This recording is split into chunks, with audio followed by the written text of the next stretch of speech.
Morning dear students, आज अपने the Hindu editorial को डिस्कस करेंगे। तो देख लेते हैं इसका पहले title, disorder at the border. Border पे जो डिसऑर्डर है उसकी बात हो रही है, ठीक है। डिसऑर्डर मतलब अव्यवस्था। On India China face of, India China जो फेस ऑफ हुआ था अभी, उसके ऊपर ही आपका एडिटोरियल। फेस ऑफ का मतलब सामना मुठभेड़ की फॉर्म में अगर बात करें तो अपने, तो यहाँ पे देखें तो इसमें क्या बोला गया, agreements with China on disengagement. Disengagement का मतलब क्या होता है, डिसइंगेज हो जाना मतलब वहाँ से हट जाना, अलग हो जाना, मतलब बॉर्डर से। एट LAC, LAC मतलब लाइन ऑफ एक्चुअल कंट्रोल से, ठीक है। एग्रीमेंट से चाइना के साथ किस बात पर एग्रीमेंट थे, डिसइंगेजमेंट पे, मतलब अलग होने पे, मतलब वहाँ पे जो वो अभी क्या है अपने बोलें तो वहाँ पे अटैकिंग की फॉर्म में हो या फिर अतिक्रमण की फॉर्म में हो उस एरिया पे, वहाँ से डिसइंगेजमेंट की फॉर्म में at LAC। Have lost meaning in the brutal clashes, वो मीनिंग लॉस्ट कर चुका है इन ब्रूटल क्लासेस का मतलब जो मुठभेड़ हुई है, ब्रूटल का मतलब निर्दयी क्रूल टाइप की जो मुठभेड़ हुई है उसमें वो क्या कर चुका है, मीनिंग लॉस्ट कर चुका है। कौन, एग्रीमेंट, जो एग्रीमेंट वो समझौते वगैरह थे वो मीनिंग लॉस्ट कर चुके हैं, मतलब उनका कोई मीनिंग नहीं रहा। स्टार्ट करते हैं एडिटोरियल को। विद साथ, किसके साथ, द डाच, डाच का मतलब मौत ऑफ एटलीस्ट कम से कम 20 इंडियन सोल्जर्स, 20 जो इंडियन सोल्जर्स है उन कम से कम 20 उन सोल्जर्स की जो डेथ है उस डेथ के साथ, एंड और रिपोर्ट्स जो क्या है, रिपोर्ट वगैरह जो आई है, ऑफ चाइनीज सोल्जर कैजुअलिटीज़, और चाइनीज सोल्जर्स की जो जन हानि है उनका लॉस हुआ है चाइनीज सोल्जर्स का, ठीक है। मतलब उनको इंजरी भी हो सकती है या किलिंग भी हो सकती है, जो हानि हुई है चाइनीज सोल्जर कैजुअलिटीज़ इन क्लासेस, कहाँ पे, क्लासेस में, at the Galwan valley in Ladakh. Galwan valley, Ladakh की जो गलवान वैली है वहाँ पर, लोकेशन बताइए कहाँ पे, गलवान वैली इन लद्दाख में, ठीक है। वहाँ पर जो क्लेसेस हैं उन क्लेसेस में क्या, चाइनीज सोल्जर की कैजुअलिटी की रिपोर्ट्स और जो इंडियन सोल्जर्स हैं उनकी डेथ्स, उन दोनों चीज़ों के साथ, तो एंड का रिफ्लेक्शन अपने देखें तो कहाँ से जाएगा आपका, विद के बाद से जाएगा। एंड का रिफ्लेक्शन कहाँ से जाएगा आपका, विद के बाद से जाएगा। समझ में आई बातें कि क्या हुआ, लद्दाख में जो गलवान वैली है वहाँ पर, मतलब उस लोकेशन पर जो क्लेसेस थे उन क्लेसेस में, बैक चलते हुए चलो, जो सोल्जर की कैजुअलिटीज़ है, चाइनीज सोल्जर की जो कैजुअलिटीज़ है उसकी जो रिपोर्ट्स, और दूसरा क्या, जो डेथ है 20 इंडियन सोल्जर्स की जो डेथ है, उन दोनों बातों के साथ क्या, उस रिपोर्ट और उन डेथ्स के साथ क्या हुआ है, इंडिया एंड चाइना, इंडिया और जो चाइना है, हैव एंटर्ड, वो एंटर कर चुके हैं किसमें, अनचार्टेड टेरिटरी। अनचार्टेड का मतलब क्या हो गया, जो गैर मानचित्र, मतलब मानचित्रित ना हो, अमानचित्रित, मतलब जो मानचित्र वगैरह में ना दिखाई गई हो।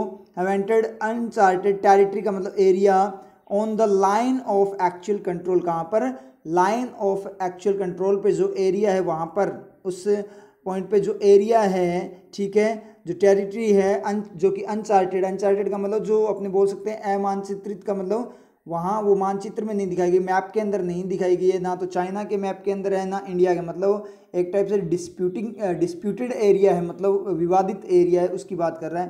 तो मतलब क्या निकला पूरी बात का, मतलब ये है कि 20 इंडियन, कम से कम 20 इंडियन सोल्जर्स की डेथ्स और जो चाइनीज सोल्जर कैजुअलिटी की जो रिपोर्ट्स है उसके साथ, इन दोनों बातों के साथ इंडिया और चाइना एंटर कर चुके हैं किसमें, जो अनचार्टेड टेरिटरी है, कहाँ पे, लाइन ऑफ एक्चुअल कंट्रोल पर जो अनचार्टेड टेरिटरी है वहाँ पे वो क्या कर चुके हैं, एंटर कर चुके हैं, वहाँ पे प्रवेश कर चुके हैं। द फर्स्ट कॉम्बैट, जो कि क्या है, फर्स्ट कॉम्बैट है, कॉम्बैट डेथ्स सिंस 1975, जो कि क्या है, मतलब एक्स्ट्रा इन्फॉर्मेशन दी है, जो ये बातें हैं डेथ्स वगैरह जो हुई है सारी बातें बोलकर, कि जो कि क्या, फर्स्ट कॉम्बैट डेथ्स है। कॉम्बैट डेथ्स का मतलब क्या है, युद्ध वाली डेथ है, युद्ध में होने वाली डेथ है। सिंस कब से लेकर, 1975 से लेकर अब तक फर्स्ट टाइम जो हुआ है, 1975 के बाद फर्स्ट टाइम ऐसा हुआ है। एंड और क्या है, द फर्स्ट सच, पहला ऐसा, in the Galwan valley since the 1962 war, 1962 का जो वॉर हुआ था इंडिया चाइना का, तब से लेकर फर्स्ट टाइम गलवान वैली, जो गलवान घाटी है वहाँ पे पहला ऐसा कुछ है ये।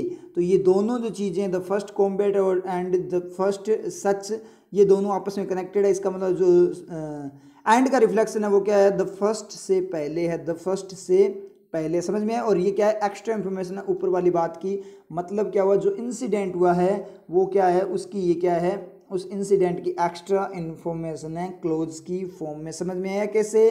कैसे कि जो इंडिया और चाइना क्या है अनचार्टेड टेरिटरी में पहुंच चुके हैं, किस बात के साथ है, जो डेथ्स वगैरह हुई है उस, और जो कैजुअलिटी की रिपोर्ट है उसके साथ, जो कि क्या पहली कॉम्बैट डेथ्स है 1975 से लेकर अब तक पहली कॉम्बैट डेथ है, मतलब फर्स्ट टाइम, और पहला ऐसा है जो गलवान वैली में हुआ है। कब से? सिंस द 1962 वॉर से, 1962 के वॉर युद्ध से अब हुआ है।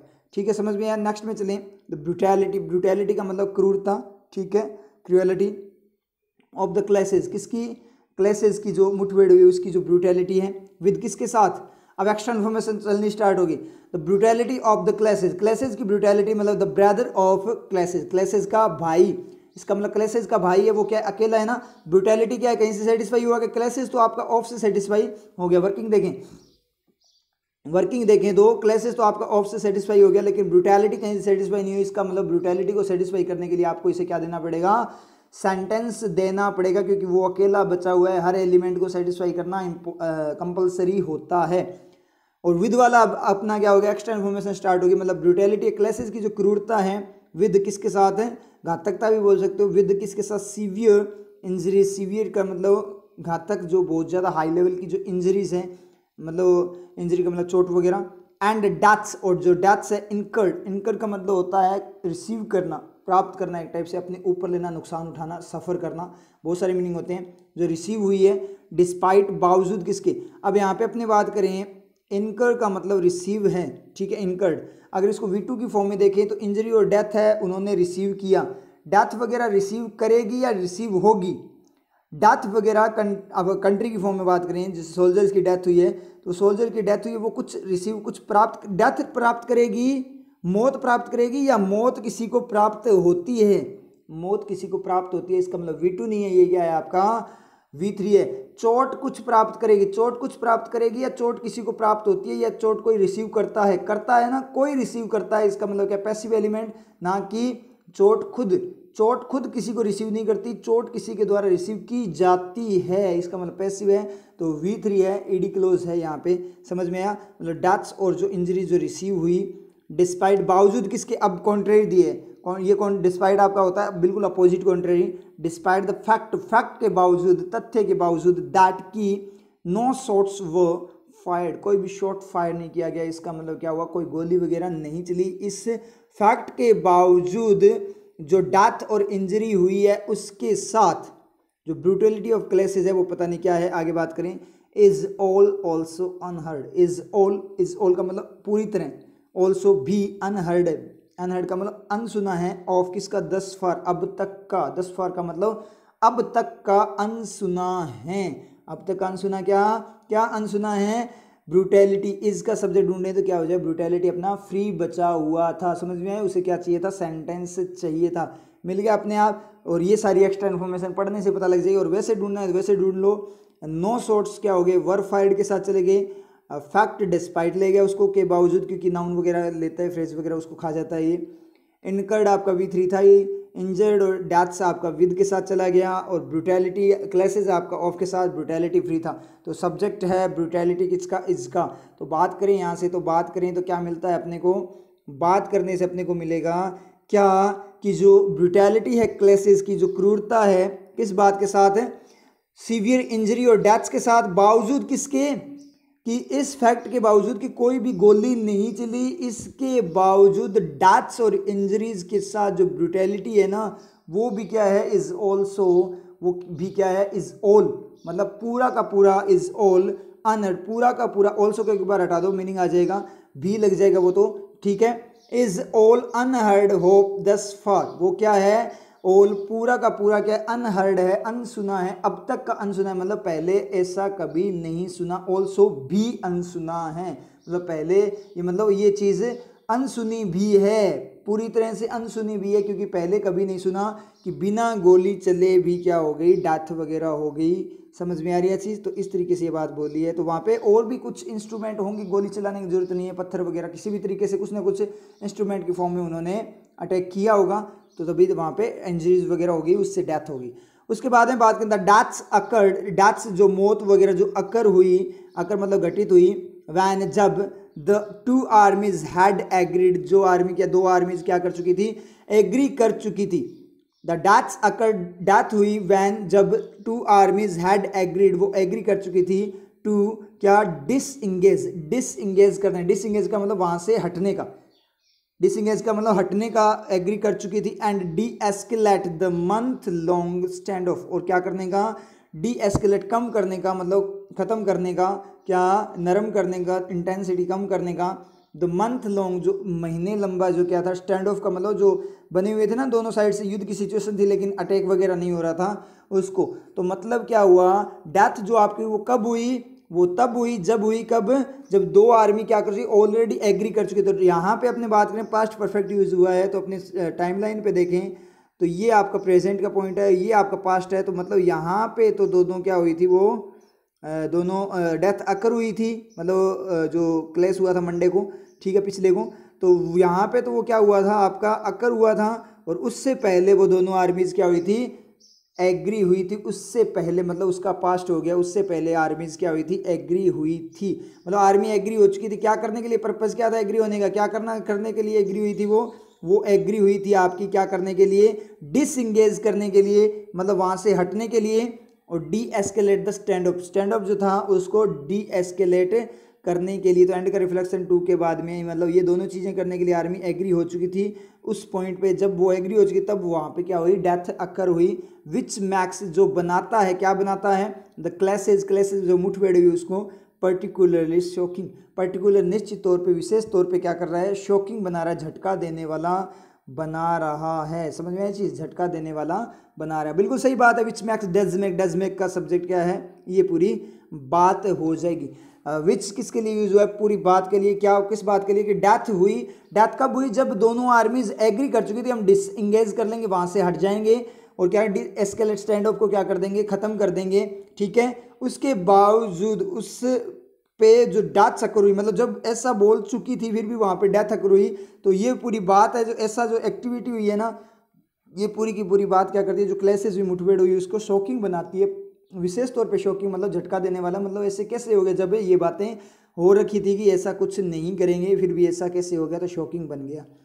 आगे अपनी बात करें तो आगे इसने बोला है China has now claimed, China अब क्या कर चुका है, क्लेम कर चुका है, दावा कर चुका है, क्या, सॉवरेनिटी, आधिपत्य, मतलब प्रभुता, स्वतंत्रता को बोलते हैं सॉवरेनिटी का, आधिपत्य मतलब अपना अधिकार, अधिकार का दावा कर चुका है, क्लेम कर चुका है। ओवर किसके ऊपर, किसको कवर करते हैं, द एंटायर गलवान वैली, मतलब चाइना अब दावा कर चुका है पूरी पूरी जो गलवान वैली है, घाटी है, उसके ऊपर अपने आधिपत्य का दावा कर चुका है कि हमारा अधिकार है, ये हमारा एरिया है। इंडिकेटिंग, इंडिकेट करते हुए, मतलब इशारा करते हुए किस बात पे, दैट की it is unlikely to pull back, it is unlikely, unlikely, unlikely का मतलब जिसके चांसेस नहीं है, मतलब चांसेस नहीं है, मतलब असंभव है, मतलब इच्छुक नहीं है।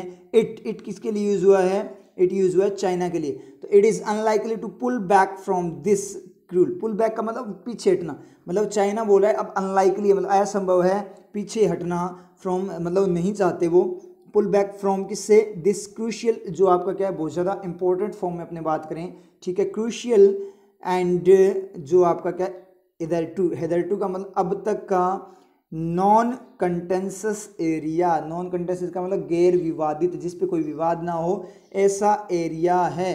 तो मतलब क्या निकला कि चाइना ने दावा किया है कि आधिपत्य पूरी एंटायर गलवान वैली पे, कि पूरी की पूरी जो गलवान वैली है, घाटी, वो क्या है, हमारी है, इशारा करते हुए कि दैट इट इज़ अनलाइकली, कि ये नहीं चाहता, चाइना क्या नहीं चाहता, पुल बैक अब नहीं करेगा, क्या पीछे नहीं हटेगा, इस क्रूशियल और हिदैटो नॉन कंटेंसस, अब तक का जो नॉन कंटेंसस का मतलब गैर विवादित जो एरिया था उससे पीछे नहीं हटेगा, अनलेस, कब तक नहीं हटेगा, पॉइंट बताया है, इट इज़ फोर्स्ड टू, मतलब इशारा हुआ है, क्या इशारा आया है, किस बात का संकेत आया है कि चाइना पीछे नहीं हटेगा, कब तक नहीं हटेगा, उस पॉइंट तक जब तक उसे फोर्स ना किया जाए।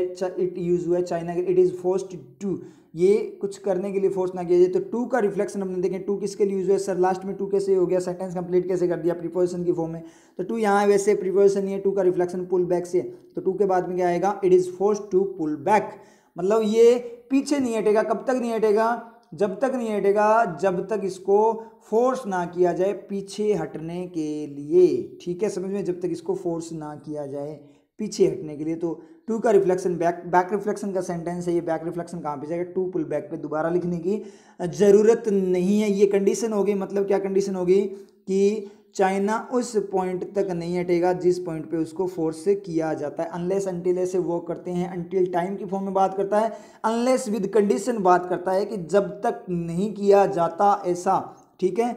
और अगर ऐसे बोले जिस पॉइंट पे ऐसा नहीं किया, जिस पॉइंट तक ऐसा नहीं किया जाता, मतलब जिस पॉइंट पे ऐसा होगा तो वो अनटिल हो जाता। ये कंडीशन की फॉर्म है, जब तक नहीं किया जाता। हिंदी में बोले तो सर जब तक नहीं किया जाता, फोर्स नहीं किया जाता बोला, लेकिन इट इज़ नॉट फोर्स तो आया ही नहीं, नॉट होना चाहिए था ना सर। हिंदी में जैसे बोल रहे हैं तो हिंदी इंग्लिश ऐसे वर्क नहीं करती, हिंदी इंग्लिश अलग अलग वर्क करती है।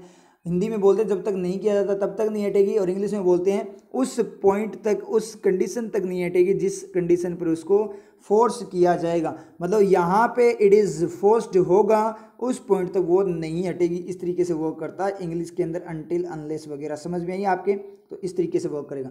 आगे बात करें इन हिज टॉक्स, अपनी बातचीत में। हिज किसके लिए यूज हुआ है, जल्दी मुझे बता दो। चाइना के लिए यूज होगा अपनी बातचीत में, या इंडिया के लिए? नहीं होगा इंडिया चाइना के लिए, इट यूज होगा। हिज किसी पर्सन के लिए यूज हुआ है। यहाँ पे अब तक कोई पर्सन नहीं आया, तो हो सकता है वो पर्सन आगे हो इसी बात के अंदर। In his talks with external affairs minister S Jaishankar, जो external affairs minister S Jaishankar, उसके साथ जो बातचीत है, उस बातचीत में हिज, उसकी जो बातचीत हुई है, किसकी बातचीत हुई है, तो हिज किसके लिए यूज है, external affair minister S Jaishankar के लिए यूज होएगा ना, उसके साथ तो उसकी बातचीत हुई है। मतलब जयशंकर के साथ उसकी बातचीत, मतलब कोई और होगा ना, जयशंकर खुद से तो बात करने से रहा। चाइनीज फॉरेन मिनिस्टर वांग यी अपीयर्ड, वांग यी, तो ये आपका चाइनीज फॉरेन मिनिस्टर वांग यी के लिए यूज हुआ है क्या, आपका हिज यूज हुआ है उसके लिए। मतलब क्या हुआ, एस जयशंकर के साथ अपनी बातचीत में जो चाइनीज फॉरेन मिनिस्टर वांग यी है उसने कुछ बोला होगा अपनी बातचीत में, तो हिज यूज हुआ है चाइनीज जो आपका फॉरेन मिनिस्टर वांग यी के साथ ही यूज हुआ है। समझ में आया आप लोगों के? तो यहाँ से आपके लिए क्या हो जाएगा, एक अपने बात करें तो करंट अफेयर बन जाता है कि एक्सटर्नल अफेयर्स मिनिस्टर कौन है, अपने एस जयशंकर है, और चाइनीज फॉरेन मिनिस्टर कौन है, वांग ये चाइनीज फॉरेन मिनिस्टर। ये याद हो जाना चाहिए क्योंकि ये भी एक इंपॉर्टेंट करंट अफेयर आपके एग्जाम ओरिएंटेड फॉर्म में अगर अपनी बात करें तो। अपीयर्ड, यहाँ पे अपीयर्ड का मतलब दिखाई दिया, दिखाई दिया, कौन दिखाई दिया, वांग ये दिखाई दिया, इसका मतलब V2 है, डिड अपीयर है, क्या करते हुए, टू काउंटेनेंस। टू काउंटेनेंस का मीनिंग होता है सपोर्ट करना, साथ देना, सपोर्ट करते हुए किसका, दिस न्यू पोजीशन, इस न्यू पोजीशन का। तो अपनी बातचीत में जो वांग ये है वो दिखाई दिया क्या करते हुए, इस नई पोजीशन का सपोर्ट करते हुए दिखाई दिया। एंड और इवन कॉल्ड ऑन, और इंडिया को कॉल ऑन भी किया, called on India, call on का मतलब बुलाया, बोला, रिक्वेस्ट की, ठीक है, इवन कॉल ऑन भी किया टू पनिश दोज रेस्पॉन्सिबल, किनको, जो रेस्पॉन्सिबल, एक्स्ट्रा इन्फॉर्मेशन है, those responsible, punish those responsible, उनको पनिश दोज रेस्पॉन्सिबल, उनको जो क्या है, दोज रेस्पॉन्सिबल, जो कि क्या है, रेस्पॉन्सिबल है। सर पनिश यहाँ पे एक्शन है, ठीक है, मतलब कॉल ऑन किया इंडिया को क्या करने के लिए, पनिश करने के लिए, पनिश का मतलब सजा देने के लिए। तो पनिश तो सर यहाँ पे क्या है, अपना एक्शन है, तो पनिश के बाद दोज थोड़ी आता है सर, डैम आता है, क्योंकि ऑब्जेक्ट केस क्या होता है सर, डैम होता है, नहीं। चलो एक बात करो, पनिश दोज बॉयज, ऐसे बोलना, पनिश दोज बॉयज, उन लड़कों को पनिश करना, दोज बॉयज। तो यहाँ पे जो दोज है, डैम बॉयज होगा क्या, तो जो रियल में जो पनिश का जा रहा है वो रिफ्लेक्शन किस पे जाए, दोज तो क्या इंडिकेटर है, जैसे दिस की तरह, जैसे दिस होता है दिस बॉय, उस तरीके से। तो दोज तो इंडिकेटर है, तो दोज पे थोड़ी जा रहा है, पनिश का तीर जा रहा है रेस्पॉन्सिबल वे, वो रेस्पॉन्सिबल, दोज बॉयज वो लड़के, दोज गर्ल्स वो लड़कियां, दोज पर्सन्स वो लोग, ठीक है, दोज पीपल वो लोग, ठीक है, दोज मेंबर्स वो सदस्य, ठीक है। तो दोज रेस्पॉन्सिबल मतलब वो जो जिम्मेदार हैं, वो जिम्मेदार, जो वो जिम्मेदार है उनको पनिश करना है, तो रेस्पॉन्सिबल पे तीर जाएगा। समझ में आई? अब आप बोलो सर दोज प्लूरल है तो रिस्पॉन्सिबल्स क्यों नहीं आया, तो ये रेस्पॉन्सिबल एडजेक्टिव है, तो रेस्पॉन्सिबल्स नहीं है। दोज एजुकेटेड वो पढ़े लिखे लोग, दोज एजुकेटेड पीपल, तो अपने आप रेस्पॉन्सिबल उन लोगों के लिए चला जाएगा जो भी रेस्पॉन्सिबल है उनके लिए चला जाएगा। समझ में आई चीज़? दोज एजुकेट, वो पढ़े लिखे, एजुकेटेड्स तो नहीं होता ना, तो एडजेक्टिव प्लूरल थोड़ी होगा। क्वालिटी है, क्वालिटी तो क्या है, अगर रेस्पॉन्सिबल्स होगा तो अलग अलग टाइप के रेस्पॉन्सिबल होगा क्या? क्वालिटी जब प्लूरल होती है इसका मतलब क्या है, वो टाइप्स को बताता है, तो वैरायटी को बताता है। अलग अलग टाइप के रेस्पॉन्सिबल या रेस्पॉन्सिबल क्वालिटी फिक्स एक ही क्वालिटी होती है। रेस्पॉन्सिबल जिम्मेदार का मतलब तो जिम्मेदार ही होगा, अलग अलग टाइप के क्या जिम्मेदार होगा, इसका मतलब क्या है, दोज रेस्पॉन्सिबल। सही है, तो गड़बड़ मत कर देना कि क्योंकि रटा होता है ना तो मीनिंग नहीं ले पाते, मीनिंग लोगे तो गड़बड़ नहीं होगी। रटे हुए में क्या करो, दोज है तो प्लूरल, रिस्पॉन्सिबल प्लूरल नहीं है, या तो ऐसे गलत कर दोगे, या रेस्पॉन्सिबल को एक्स्ट्रा इन्फॉर्मेशन बनाते हुए एक्स्ट्रा इन्फॉर्मेशन भी बनाया जाता है। The person responsible for this, person जो क्या है रिस्पॉन्सिबल है इस बात के लिए, तो वो एक्स्ट्रा इन्फॉर्मेशन में क्लोज की फॉर्म में भी चला जाता है। क्लोज बना दिया, सर डैम आना चाहिए था, डैम, तो डैम नहीं आएगा, ठीक है, पनिश दोज आएगा। तो यहाँ पे फिर डैम की फॉर्म में एरर कर दोगे, तो इस चीज़ का थोड़ा ध्यान रखना कि यहाँ पे रेस्पॉन्सिबल एक्स्ट्रा इन्फॉर्मेशन नहीं है, वो ऑब्जेक्ट है पनिश का, और दोज एज ए इंडिकेटर है यहाँ पे। समझ में आ रही है चीज़, दोज बॉयज़ की तरह। तो ये चीज़ अपने समझ में आई। सर ये तो समझ में आया, लेकिन कॉल्ड ऑन किसके लिए, रिक्वेस्ट किसने की, तो कौन कौन कर सकता है, एस जयशंकर तो कर नहीं, उसके साथ तो बात हुई है। इंडिया से रिक्वेस्ट किसने की है, वांग यी ने बोला, इंडिया को कॉल ऑन किया है, बुलाया है किसने, वांग यी ने बुलाया, इसका मतलब उसी का एक्शन है, तो V2 है। डिड कॉल है, और रिफ्लेक्शन कहाँ से जाएगा आपका, वांग यी के बाद में जाएगा, कि वांग यी अपीयर हुआ और उसने कॉल ऑन किया, ठीक है। रिस्पॉन्सिबल किसके लिए, for crossing the LAC, LAC line of actual control को क्रॉस करने के लिए, ठीक है, करने के लिए। अब यहाँ पे मुझे बताओ सर क्रॉसिंग क्या है, क्रॉसिंग जल्दी से बताओ, क्लोज है या जेरेंट? तो मुझे एक बात बताओ कि उसने बोला है क्या करने के, क्या उनको पनिश करना है, मतलब उनको सज़ा देनी है, क्रॉस करते हुए सज़ा देनी है। बताओ LAC को क्रॉस करते हुए सज़ा देनी है क्या, कि LAC को क्रॉस मतलब सज़ा दे, मैं आपको सज़ा देने जा रहा हूँ LAC को क्रॉस करते हुए, तो मैं LAC को साथ साथ तो क्रॉस कर रहा हूँ, साथ साथ सज़ा दे रहा हूँ, या जो LAC की जो क्रॉसिंग है उसके लिए सज़ा देनी है? तो क्रॉसिंग की जो एक्टिविटी है ना, LAC की जो क्रॉसिंग हुई है, LAC की क्रॉसिंग की जो एक्टिविटी है उसके लिए। अब आप खुद से पढ़ कर देखो, आपको अपने आप पता लग जाएगा। क्लोज के लिए पहले क्लोज पढ़ा करो, बाद में जेरेंट पढ़ा करो। तो क्लोज अगर मैं पढ़ूँ, देखो मेन एक्शन तो होगा नहीं, क्योंकि 4 के बाद में है तो कोई सब्जेक्ट मिलेगा नहीं, ठीक है, उसको मॉडल वगैरह मिलेगा नहीं। उसके बाद में अपने बात करें, एडजेक्टिव होगा नहीं, क्योंकि उसके बाद में द लगा हुआ, द LAC, क्रॉसिंग LAC नहीं है, क्रॉसिंग टाइप की LAC नहीं है, क्रॉसिंग द LAC है, तो LAC को अलग कर दिया, लाइन ऑफ एक्चुअल कंट्रोल को। तो जेरेंट, क्लोज के लिए अपने पहले क्लोज पढ़ते हैं। क्लोज के लिए कैसे पढ़ोगे, कि क्रॉस करते हुए पनिश करना है, क्रॉस करते हुए पनिश करना है, या क्रॉसिंग के लिए पनिश करना है। समझ में आ रही है चीज़? सोचो, इस चीज़ को सोचो, ठीक है। क्रॉस करते हुए पनिश करना है, क्रॉसिंग के लिए पनिश करना है, ठीक है। क्राइम के लिए पनिश करना है, तो क्राइम क्या है, नाउन हो गया ना, मतलब उसके लिए, हिम फॉर हिम, उसके लिए मुझे, उस दूसरे पर्सन को, क्योंकि उसने उसको पीटा था, फॉर हिम उसके लिए मुझे क्या करना है, उसे पनिश करना है। समझ में आया चीज़?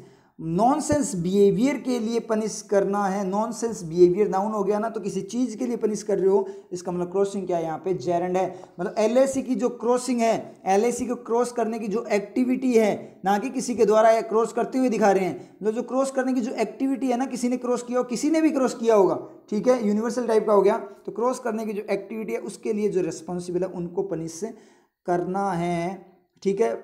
प्रॉम्प्टिंग इंडिया, प्रॉम्प्टिंग का मतलब क्या होता है आपका, प्रॉम्प्ट का मतलब होता है प्रेरित करना। Prompting India to accuse China, क्या करने के लिए, चाइना को एक्यूज करना। प्रॉम्प्टिंग इंडिया को प्रेरित किया, उकसाया है चाइना को, एक्यूज का मतलब क्या, उस पर क्या करने के लिए, आरोप लगाने के लिए। एक्यूज चाइना ऑफ, किसका आरोप है, ऑफ अटेम्प्टिंग, अटेम्प्ट करने, कोशिश करने का, टू अल्टर द LAC को अल्टर करने का, अल्टर का मतलब चेंज करने के लिए, अटेम्प्टिंग, कोशिश क्या है, अल्टर चेंज, मतलब LAC जो लाइन ऑफ एक्चुअल कंट्रोल है उसको चेंज करने, मतलब उसकी, अगर वो क्या करेंगे, इधर की साइड कब्जा कर लेंगे तो लाइव बाद में बोलेंगे ये एरिया हमारा है, इंडिया मान जाएगा आपका एरिया है, तो LAC क्या हो जाएगी, इंडिया के अंदर आ जाएगी ना, थोड़ी बॉर्डर आपकी जो लाइन है वो चेंज हो जाएगी कि नहीं हो जाएगी, उस तरीके से ये बात करा। टू एक्यूज चाइना, आरोप लगाया चाइना पे, ऑफ अटेम्प्टिंग का टू अल्टर द LAC। एक बार पूरी बात पढ़ लेते हैं, बाद में यहाँ पे वर्किंग देखेंगे।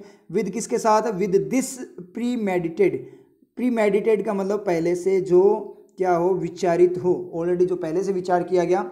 एंड प्लान्ड एक्शन, और जो क्या है, प्लान्ड एक्शन है, जो प्लान किया गया एक्शन है, सोचा विचारा गया। बाय इट्स फोर्सेस, अपनी फोर्सेस के द्वारा, जो आर्मी के द्वारा क्या करने की कोशिश, अल्टर करने की, किसके द्वारा, अपनी आर्मी के द्वारा, चाइना के द्वारा होगा ना, तो इट्स यूज होगा चाइना के लिए। ये चीज़ अपने समझ में आ गई।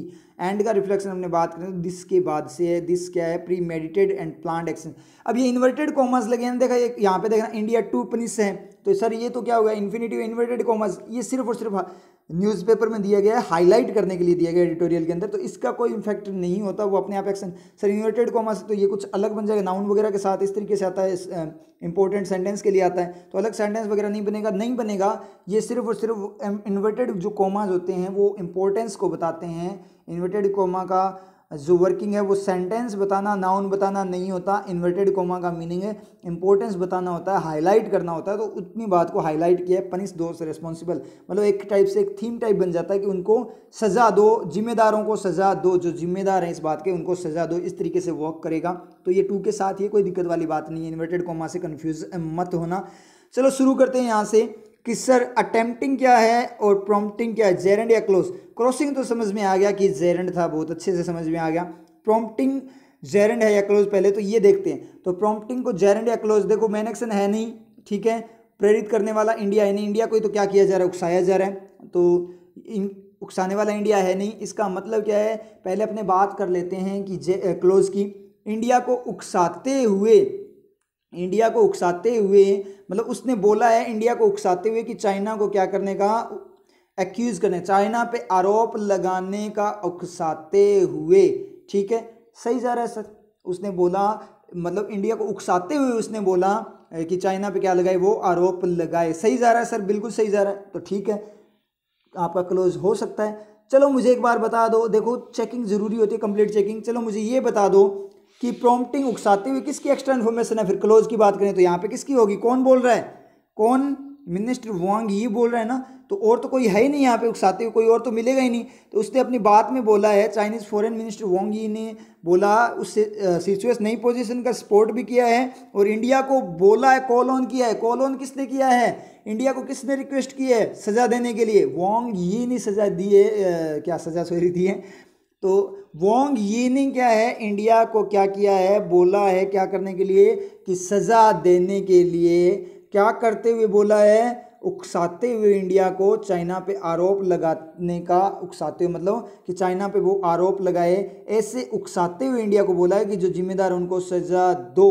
तो मीनिंग क्या मिला, इंडिया को उकसाते हुए उसने बोला है, चाइना पे आरोप लगाने की बात का उकसाते हुए, मतलब चाइना पे कि इंडिया, मीनिंग क्या मिला यहाँ से कि चाइना पे इंडिया आरोप लगाए, ऐसा बोलते हुए उसने इंडिया को बोला है कि वो सजा दे।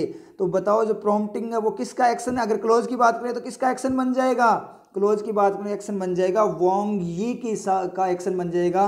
तो वांग यी चाहेगा क्या कि इंडिया चाइना पे आरोप लगाए, वांग यी तो खुद चाइना का है, तो वो क्यों चाहेगा कि इंडिया आरोप लगाए, इसका मतलब क्लोज नहीं है, मीनिंग सही जा रहा है करते हुए। अब समझ में आई आप लोगों के। तो जेरेंड क्लोज जब चेक करो ना, तो पहले क्लोज तो चेक करो, कोई दिक्कत वाली बात नहीं है, ठीक है। और क्लोज जब बनता दिखे, ठीक है, समझ में आ रही चीज, जब क्लोज आपको बनता हुआ दिखे ना, तो उस पॉइंट पे एक बार चेक और कर लो कि वो सही यूज हुआ है क्या, उसका एक्शन हो सकता है नहीं हो सकता। अगर मैं यहाँ पे इंडिया को उकसाते हुए उसने कॉल ऑन किया, इंडिया को उकसाते हुए कॉल ऑन, बिल्कुल सही बात है, उकसाते हुए ऐसे बोला बिल्कुल सही बात है, लेकिन वांग यी के लिए सूट कर रहा है क्या, वांग यी के लिए। अब ये चीज़ कैसे पता लगी, ये सेंस की फॉर्म में पता लगी, माइंड में पिक्चर बनाओगे तब कि वांग यी क्या कर रहा है, चाइना पे आरोप लगाने के लिए इंडिया को बोल रहा है। तो वो खुद बोलेगा क्या चाइना का फॉरेन मिनिस्टर कि हमारे ऊपर आरोप लगाओ, वो तो कभी नहीं चाहेगा ना, इसका मतलब उसका एक्शन तो नहीं हो सकता ना। समझ में आई आप लोगों के। तो ये चीज़ आपको चेक करनी है सेंस में। और ये कैसे होती है गड़बड़ कि सर आपने एक मेथड बताया था कि क्लोज चेक कर लो, हो जाए तो ठीक है, टिक कर दो ना, मैंने कभी ऐसे नहीं बोला, मैंने सिर्फ ये बोला है कि आप पहले क्लोज चेक कर लो, सेट हो तो बिल्कुल सही है, कोई दिक्कत वाली बात नहीं है, लेकिन उसके साथ मीनिंग भी तो चेक करो ना, मीनिंग सही नहीं है तो गलत हो जाए। जैसे अपने एडजेक्टिव वाला केस करते हैं, नाउन वाला, जैसे मान लीजिए he is a driver, he is educated, वो क्या एजुकेटेड, वो क्या है, देखो मैंने बोला था कैसा चेक करोगे तो एडजेक्टिव क्या तो नाउन होगा, तो वो कैसा है, एजुकेटेड है, कैसा है, एजुकेट, पढ़ा लिखा है, ठीक है, वो क्या है, पढ़ा लिखा है, समझिए वो क्या है, वैसे पढ़ा लिखा पर्सन होता है, वो क्या है, पढ़ा लिखा पर्सन है, लेकिन हमने बोले वो क्या है, पढ़ा लिखा है, क्या है, पढ़ा, हिंदी के साथ चेक करें तो वो कैसा है, पढ़ा लिखा है, वो क्या है, पढ़ा लिखा है, दोनों सही जा रहे हैं कि नहीं जा रहे, जा रहे हैं ना, तो क्या होगा, तो ये तो सर नाउन भी हो गया और एडजेक्टिव भी हो गया, होगी ना दोनों बातें। तो इसलिए प्रायोरिटी किसको देंगे, एडजेक्टिव को प्रायोरिटी देंगे, क्योंकि क्या है तो क्या है, कन्फ्यूज करेगा। समझ में आई चीज़, वो कैसा है पढ़ा लिखा है, वो क्या है पढ़ा लिखा है, ठीक है, दोनों जा रहा है, लेकिन कैसा का यहाँ पे आंसर आ रहा है, इसका मतलब क्या होगा, एडजेक्टिव होगा, ठीक है। ही इज ए ड्राइवर, वो एक ड्राइवर है, वो कैसा है, ड्राइवर है, वो कैसा है, ड्राइवर है, मीनिंग आंसर दो, वो कैसा है, आंसर ड्राइवर है, ड्राइवर जैसा है, ड्राइवर है, कोई मीनिंग नहीं ले रहा, तो ही वो क्या है, ड्राइवर है। हाँ, अब यहाँ पे कैसा का नहीं आ रहा, क्या का आ रहा है, इसका मतलब क्या है, नाउन है। इसी तरीके से यहाँ पे आपको मीनिंग के साथ चेक करना पड़ेगा कि जेरेंड क्लोज लगता हुआ भी जेरेंड हो सकता है, इसका मतलब कुछ ना कुछ गड़बड़ हुई है, इसका मतलब क्या निकला, जो प्रॉम्प्टिंग है वो कहाँ से रिफ्लेक्ट होगा, वो कहाँ से रिफ्लेक्ट होगा, फोर से रिफ्लेक्ट होगा। समझ में आई चीज़, मतलब एक तो एलएसी की जो क्रॉसिंग है उसके लिए सजा देनी है, और एक इंडिया को भड़काया है किसी ने, जो भड़काने की एक्टिविटी हुई है, उस भड़काने की एक्टिविटी के लिए भी जो जिम्मेदार है उसको सजा देनी है। तो क्या हो गया, जेरेंड हो गया। ये वांग ये नहीं बोला है, ना कि इंडिया को भड़काते हुए, आरोप के लिए भड़काते हुए नहीं बोला कि इंडिया को भड़काया, साथ में तो भड़का रहा है इंडिया को कि चाइना पे आरोप लगाओ, और साथ में उनको इंडिया को बोल रहा है कि सजा दो, रिस्पॉन्सिबल है। तो सजा फिर किसको मिलेगी, चाइना को मिलेगी। जब वो चाइना को भड़का, चाइना के लिए भड़का रहा है कि चाइना पे आरोप लगाओ, इसी बात के लिए भड़का रहा है वो, तो सजा भी किसको मिलेगी, फिर चाइना को ही मिलेगी, रिस्पॉन्सिबल वही निकलेगा ना। मतलब क्या निकला, ऐसा नहीं। अब देखो थोड़ा सा मीनिंग चेंज करते हुए, अलग वर्किंग देखते हुए, अलग वर्किंग पढ़ते हुए पूरा का पूरा मीनिंग चेंज हो गया कि खुद उनका चाइना का फॉरेन मिनिस्टर चाहता है कि हमें सजा मिले, ठीक है। अगर आप इसको क्लोज की फॉर्म में लेते हो और जेरेंड की फॉर्म में लेते हो तो क्या होगा, फोर के बाद में रिफ्लेक्शन जाएगा, तो क्या बोलेगा कि एलएसी की जो क्रॉसिंग है उसके लिए जो जिम्मेदार उनको सजा देनी है, ठीक है। और जो क्या है आपके इंडिया को जिन्होंने भड़काया है कि चाइना पे आरोप लगाओ, ठीक है, जो भड़काया है उस भड़काने के लिए, जो भड़काने की जो एक्टिविटी उसके लिए जो जिम्मेदार है उनको भी सजा देनी है। अब ये चाइना के फेवर में चली गई बात, और पहले वाला क्लोज की फॉर्म में लें तो ये चाइना के अगेंस्ट चली जाएगी बात। अगर आप ये बताओ, अब आप जैसा ट्रांसलेटर हो, किसी को समझाने वाला हो, तो चाइना में जाकर बोल दो कि उसने क्या किया है, प्रॉम्प्टिंग, अगर इसको बोल दो ये क्लोज है, चाइना में जाकर बोल दिया कि ये क्लोज है, तो बताओ वो फॉरेन जो मिनिस्टर है उसको हटाएगी कि नहीं हटाएगी, चाइना उसको सजा तक देगी, हटाना तो दूर की बात है। समझ में आ रही है चीज़, वो सजा तक देगी, सोचने वाली बात है। और अगर आपने को बोलना नहीं आता, क्लोज जेरेंड की वर्किंग नहीं आती, मान लो कल को आप फॉरेन मिनिस्टर बन जाओ इंडिया के, और वहाँ जाकर आप ऐसे बोल दो कि कोई आपसे पूछे प्रॉम्प्टिंग आपने कैसे यूज़ किया सर, तो आप वहाँ पे बोल दो कि मैंने ये क्लोज की तरह यूज़ किया है, मतलब भड़काते हुए मैं बोल रहा हूँ, मतलब उनको क्या कि इंडिया पे आरोप लगाओ और साथ में बोल रहा हूँ सजा दे रहे हो, तो इंडिया को सजा दिलवाओगे आप, और फॉरेन मिनिस्टर इंडिया के, तो आप क्या करोगे, इंडिया को खराब करके आ जाओगे ना। तो फॉरेन मिनिस्टर होकर आप खुद ही अपनी कंट्री के लिए बोल रहे हो, साथ में भड़का रहे हो कि हमारी कंट्री पे आरोप लगाओ।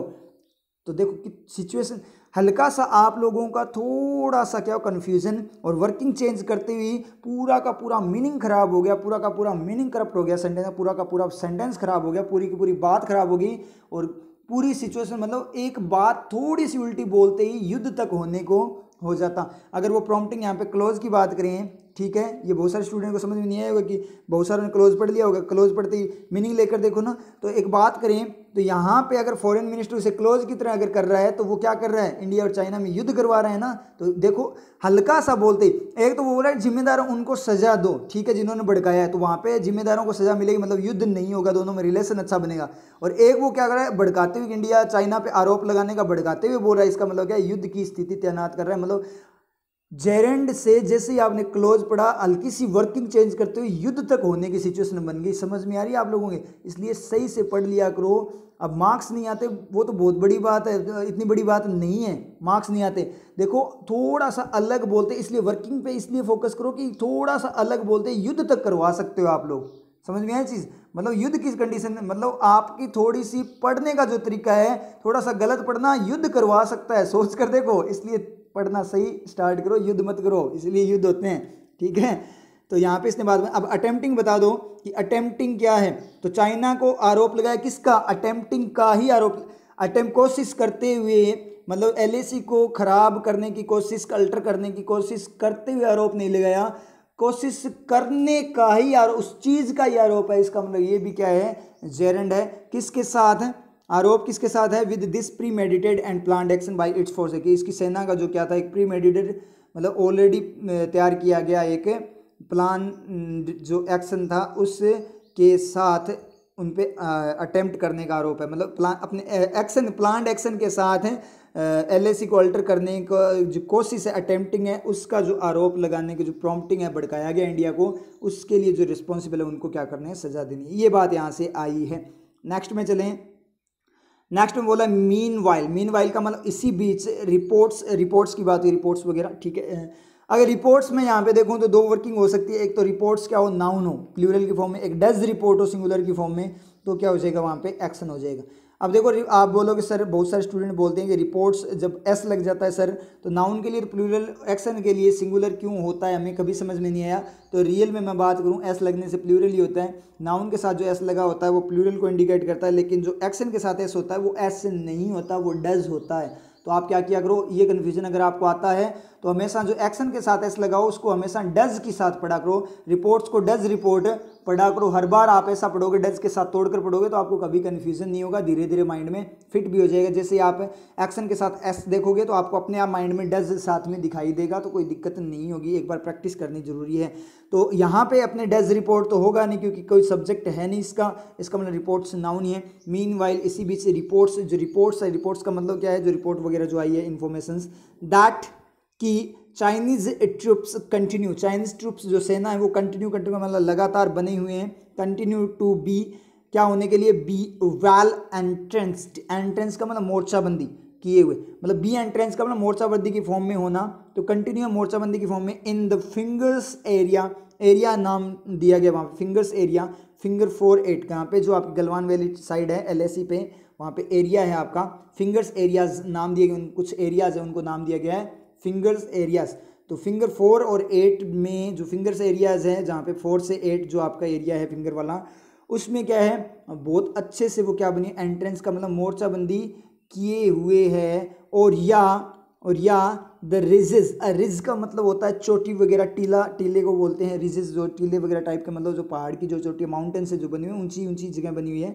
रिजेस अराउंड, किसके चारों तरफ, इर्द गिर्द, किसके अराउंड, पैंगोंग तसो मतलब झील का नाम है पैंगोंग तसो लेक जो है, दैट जो इंडिया हैज़ ऑलवेज पेट्रोल, जिसको इंडिया ने हमेशा पेट्रोल किया, मतलब जहाँ पे इंडिया ने हमेशा गश्त लगाई है, पहरा दिया है। हैज़ ऑलवेज आ गया सर, ऑलवेज तो प्रेजेंट सिंपल के साथ आता है, हैज़ प्रेजेंट परफेक्ट के साथ कैसे आ गया, तो ऑलवेज प्रेजेंट सिंपल के साथ आता है, ये कोई कंपलसरी नहीं है। ऑलवेज कोई टेंस नहीं बताता, ऑलवेज रेगुलरिटी को बताता है। समझ में आ रही चीज़, ऑलवेज का ऑलवेज जो है उसकी वर्किंग क्या है, रेगुलरिटी बताना है, टेंस बताना नहीं है। तो मतलब क्या निकला, इंडिया हैज़ ऑलवेज पेट्रोल का मतलब इंडिया ने अब तक हमेशा क्या किया, ऐसा किया है। मतलब क्या हुआ, टाइमलाइन पे देखे तो इंडिया ने पहले भी ऐसा किया था, वहाँ पे मतलब इस जगह पे क्या किया था, पेट्रोलिंग की थी, उसके बाद भी ऐसा किया था, फिर भी ऐसा किया था, अब फिर से ऐसा, अब तक ऐसा किया है, हमेशा ऐसा किया है, हर बार ऐसा किया है, हर बार इंडिया ने वहाँ पे पहरा दिया है। समझ में आ रही, हर बार इंडिया ने ही पहरा दिया है। समझ में आ रही है चीज़। जैसे मान लीजिए हर बार रोहित शर्मा ने ही ओपनिंग की है, मैच में अपनी बात करें तो हर बार रोहित शर्मा ने ही ओपनिंग की है, पहले भी की थी, अब की बार फिर से की है, हर बार वही ऐसा कर रहा है। समझ में आ रही है चीज़। ऐसे अपनी बात करें, हर बार इंग्लिश की क्लास ही पहले हुई है। समझ में चीज़, हमारे बैच में आज तक हमेशा फर्स्ट क्लास इंग्लिश की ही हुई है, हमेशा इंग्लिश की हुई है, मतलब पहले भी इंग्लिश की हुई थी, फिर भी इंग्लिश की हुई थी, मतलब हर बार हो रही है। मतलब जब भी अपनों ने बैच लगाया, जब भी मैंने बैच लगाया है, मतलब पिछले 2 साल पहले बैच लगाया तब भी इंग्लिश की क्लास पहली थी, उसके बाद अगले साल लगाया तब भी इंग्लिश की क्लास पहली थी, उसके बाद भी इंग्लिश की क्लास पहले थी, और अब की बार भी इंग्लिश की क्लास पहले ही है। तो मतलब पास्ट की जो एक्टिविटी है उसको खींचकर प्रेजेंट तक ला रहा है टुकड़ों की फॉर्म में, हर बार ऐसा हुआ है। समझ में आई चीज़। तो इस तरीके से आपका अपने बात करें तो प्रेजेंट परफेक्ट के साथ ऑलवेज यूज हुआ है। समझ में आया आप लोगों के। तो रटना मत कि ऑलवेज आपका प्रेजेंट सिंपल के साथ यूज होता है, पास्ट के साथ भी यूज हो सकता है, कॉन्टिन्यूस के साथ भी यूज हो सकता है। समझ में आ रही है आप लोगों की चीज़। तो इस तरीके से वर्क करता है। तो यहाँ पे दैट यूज हुआ है, वो किसके लिए यूज हुआ है, जो अराउंड पैंगोंग तसो और फिंगर एरिया वाला जो एरिया है वहाँ पे बात हो रही है, जहाँ पे चाइना ने अभी क्या करा, कब्जा कर रखा है, वहाँ की बात हो रही है। वहाँ पे इंडिया ने दैट उसके लिए यूज हुआ है। ठीक है, जो की तरह अगर अपने बात करें तो इसका मतलब दैट यहाँ पे जो की तरह है, लेकिन जो कौन सा मॉडल वाला जो नहीं है, जो मॉडल को लेता है, ये जो कौन से वाला है, सेकंड सब्जेक्ट क्लोज वाला जो है, हु वगैरह यूज होते हैं ना, तो ये यूज है। India has always patrolled that area is entranced by, समझ में आई चीज़, उस तरीके से ये बात हुई, एंट्रेंस्ड बाय चाइना, समझ में। इंडिया हैज़ ऑलवेज पेट्रोल्ड, इंडिया ने हमेशा जिस एरिया को पेट्रोल किया है उस एरिया में चाइना एंट्रेंस्ड फॉर्म में है, अच्छी तरह से मोर्चाबंदी किए हुए। समझ में आया, इसका मतलब यहाँ से समझ में आ गया। अब यहाँ पे बात करें और का रिफ्लेक्शन कहाँ से है, और का रिफ्लेक्शन इनके बाद से है, फिंगर एरियाज और रिजेस में। फिंगर जो एरियाज है उसमें, या जो रिजेस मतलब जो चोटियाँ वगैरह पहाड़ी एरिया है उसमें, जो जिसको हमेशा इंडिया ने पेट्रोल किया है वहाँ पे उस जगह में, उस एरिया में क्या है, चाइना बहुत अच्छे से मोर्चाबंदी किए हुए कंटिन्यू है। एंड रिमेन, और रहता है इनसाइड द एलएसी के अंदर, लाइन ऑफ एक्चुअल कंट्रोल के अंदर रहता है। एट नकुला पास, जो नकुला पास है वहाँ पे are worrying indicators, worrying indicator का मतलब चिंताजनक इंडिकेटर है, संकेत है। संकेत कैसे है, चिंता देने वाले, संकेत कैसे हैं, चिंता देने वाले, तो एडजेक्टिव हो जाएगा वरिंग, यहाँ पे क्या आईएनजी एडजेक्टिव, चिंता देने वाले हैं, मतलब संकेत खुद चिंता दे रहे हैं ना, इसका मतलब चिंता दे रहे हैं, इसका मतलब क्या हुआ, एक्टिव एलिमेंट, तो एडजेक्टिव आपका एक्टिव एडजेक्टिव होगा यहाँ पे, क्लोज जेरेंड नहीं है यहाँ पे। समझ में आ रही है चीज़, तो वरिंग इंडिकेटर, इंडिकेटर को अगर अपने जेरेंड की या क्लोज की बात करें तो एक्शन जाएगा ना, वरी, चिंता देना, इंडिकेट, संकेत को चिंता दे सकते हो क्या आप, क्योंकि वरिंग आप जब क्लोज और या जेरेंड लेते तो वो एक्शन बन जाता है, और एक्शन बनता है तो क्या होता है, उसका तीर चला जाता है नेक्स्ट वाला जो उसका ऑब्जेक्ट है उस पर। तो indicate, worrying indicator, worrying this person, इस पर्सन को चिंता देना ठीक है, लेकिन संकेत को थोड़ी चिंता दे सकते हैं, संकेत खुद ही चिंता देने वाले हैं, इसका मतलब कैसे हैं, चिंताजनक है, कैसे है, इसका मतलब एडजेक्टिव। आर का सब्जेक्ट सर नहीं मिला, तो आर का सब्जेक्ट अपने ढूंढ लेते हैं, क्या, नकुला पास को ऐड खा गया, एलएसी को इनसाइड खा गया। उसके बाद बात करें इंडिया, अब देखो सब्जेक्ट ढूंढने का तरीका ये भी होता है, नाउन टाइप चीज़ को ढूंढो आप जल्दी जल्दी नाउन को, रिमेन तो एक्शन है, नहीं मिलेगा क्योंकि नाउन ही होता है ना, सब्जेक्ट तो कोई चीज़ ही होगी। इंडिया है यहाँ पे, तो इंडिया हैज़ के साथ चला गया, और क्या, लैक है तो उसको अराउंड खा गया, ठीक है। रीजेस है उसको इन ले गया, फिंगर्स एरिया को इन ले गया। उसके बाद में क्या, चाइनीज़ ट्रूप्स है वो कंटिन्यू का क्या बन गया, सब्जेक्ट बन गया, नहीं मिला। तो रिपोर्ट्स है, तो रिपोर्ट्स आर वरिंग इंडिकेटर, जो रिपोर्ट हैं वो क्या है, चिंताजनक संकेत है, किसके, ऑफ ए हार्डनिंग, एक हार्डनिंग चाइनीज़ पोजीशन के, संकेत किसके हैं, एक हार्डनिंग का मतलब मजबूत चाइनीज़ पोजीशन के, चिंताजनक संकेत मतलब मजबूत पोजीशन बना चुकी है, कौन, मजबूत, प्रोसेस, हार्डनिंग का मतलब प्रोसेस ऑफ मैकिंग हार्ड, मतलब हार्ड मजबूत करने का जो प्रोसेस है उस टाइप की पोजीशन, वो हार्डनिंग पोजीशन बना, एडजेक्टिव है, पोजीशन कैसी आपकी, हार्डनिंग है। समझ में चीज़, मजबूती लिए हुए जो पोजीशन बना चुके हैं वो एक चिंताजनक इंडिकेटर्स है। सर ये तो समझ में आ गया पूरा का पूरा आर का सब्जेक्ट, ले सर रिमेन समझ में नहीं आया, इसका सब्जेक्ट कौन है, एंड का रिफ्लेक्शन देखें तो बताओ, नकुला पास। एक तो देखो रिपोर्ट्स में जो है कौन कौन सी रिपोर्ट है कि चाइनीज ट्रूप्स क्या है, अच्छी तरीके से मोर्चाबंदी की हुई। एक तो ये रिपोर्ट चिंताजनक जो रिपोर्ट है वो क्या है, एक तो क्या है, चिंता क्या है, अपनी चिंता की बात करें, एक तो क्या है, चाइनीज़ जो सेना है वो क्या कर चुकी है, अच्छे से मोर्चाबंदी किए हुए, एक तो ये हो गया। दूसरा क्या है, एलएसी के अंदर है, नकुला पास के पास एलएसी के अंदर है, तो चिंता एलएसी के अंदर इंडियन फोर्स होगी तब चिंता होगी इंडिया को, या एलएसी के अंदर चाइना की फोर्स होगी तब चिंता होगी, चाइना की फोर्स होगी ना, तो रिमेन का सब्जेक्ट क्या है, चाइनीज ट्रूप्स। तो एंड का रिफ्लेक्शन क्या है, कंटिन्यू से पहले है। समझ में आया आप लोगों के, और वैसे भी अगर ढूंढना हो तो आपको डायरेक्ट एंड का रिफ्लेक्शन मिल जाएगा, क्योंकि इंडिया के बात तो ले नहीं सकते, इंडिया रिमेन रहती है, और इंडिया लोगे तो भी रिमेन्स आना चाहिए था, रिमेन नहीं आएगा, वैसे प्लूरल आना चाहिए था। प्लूरल क्या है, चाइनीज ट्रूप्स ही बचा हुआ है, और सारे के सारे तो क्या खाए हुए हैं इन फिंगर एरिया वगैरह। तो रिफ्लेक्शन कहाँ से मिल जाएगा, अपने आप मीनिंग से देखोगे तो आपको मिल जाएगा, कौन है बने हुए, तो कौन बने हुए, चाइनीज जो ट्रूप्स है वो बनी हुई है। एंड का रिफ्लेक्शन मिला, इस तरीके से ढूंढते हैं मीनिंग से रिफ्लेक्शन।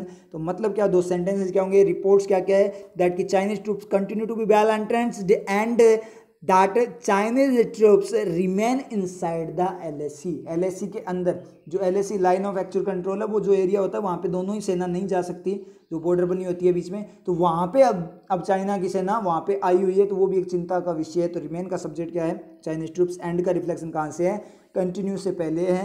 समझ में आया आप लोगों के। आगे बात करें, वाइल जबकि prime minister Modi's strong statement, prime minister Modi का जो स्ट्रॉन्ग मजबूत जो स्टेटमेंट है, स्टेटमेंट जो आया उनका, मतलब जो उन्होंने बात वगैरह बोली है, ऑन किस पर, वेनसडे को, किसी पर नहीं है, ये डेट बताइए, टाइम बताया, दिन बताया, कौन सा डे, वेनसडे को जो चाइनीज जो मोदी है उनका जो स्ट्रॉन्ग स्टेटमेंट है ऑफ, किसका स्टेटमेंट है, ऑफ ए बिफेटिंग रिप्लाई, बिफेटिंग का उपयुक्त, रिप्लाई का मतलब जवाब का, एंड और ऑफ द सैक्रिफाइसेस, सैक्रिफाइसेस का, तो सैक्रिफाइसेस का क्या हो सकता है, सैक्रिफाइसेस का स्टेटमेंट ही हो सकता है ना, तो ऑफ का रिफ्लेक्शन कहाँ से, आपका वेनसडे के बाद से है, मतलब वेनसडे को जो, वो तो एक्स्ट्रा इन्फॉर्मेशन, वेनसडे को जो स्टेटमेंट आया है, किसका स्टेटमेंट, एक तो बिफिटिंग रिप्लाई का और सैक्रिफाइसेस बलिदान का, बलिदान किसका, ऑफ द सोल्जर्स, हर बार मैं क्वेश्चन पूछ रहा हूँ किसका, क्योंकि ऑफ देखते किसका बोलते हैं हमने, ठीक है, ऑफ द सोल्जर्स, सोल्जर्स के बलिदान का जो स्टेटमेंट है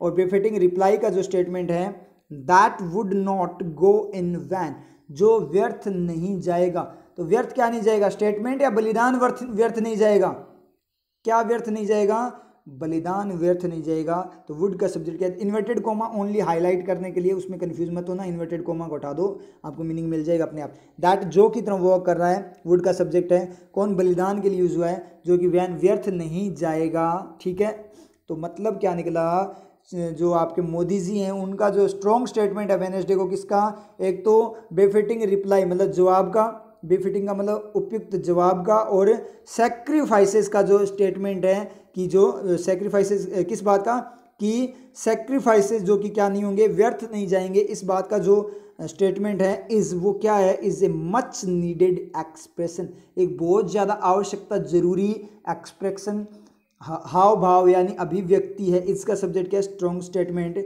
ऑफ एक्सप्रेशन किसका, ऑफ द नेशनल सेंटिमेंट, किसका, नेशनल सेंटिमेंट का मतलब भावना का, राष्ट्रीय भावना का एक्सप्रेशन है, सबसे ज़्यादा आवश्यकता वाला, कौन सा, मोदी जी का स्टेटमेंट, इसका सब्जेक्ट मोदी जी का statement, simply extracting revenge does not appear, extracting simple way में क्या करते हुए, बदला लेते हुए, एक्सट्रैक्ट का मतलब निकालते हुए, बदला निकालते हुए मतलब बदला लेते हुए, डज नॉट अपीयर, अपीयर नहीं होता, बदला लेते हुए, तो डज का सब्जेक्ट ढूंढें तो क्या मिलेगा, देखो डज का क्या क्या सब्जेक्ट हो सकता है, नेशनल सेंटिमेंट को क्या खा गया, एक्सप्रेशन, ऑफ खा गया, एक्सप्रेशन इज के साथ चला गया, उसका ऑब्जेक्ट बन गया, दैट वुड के साथ चला गया, सोल्जर्स को ऑफ खा गया, सैक्रिफाइसेस को भी ऑफ खा गया, रिप्लाई को भी ऑफ खा गया, वेडनेसडे ऑन के साथ आई, स्टेटमेंट इसका सब्जेक्ट बन ही चुका है, एंड वगैरह कुछ लगा नहीं है, इसका मतलब डज का सब्जेक्ट क्या है, एक्सट्रैक्टिंग रिवेंज ही डज का सब्जेक्ट है, इसका मतलब क्या हुआ,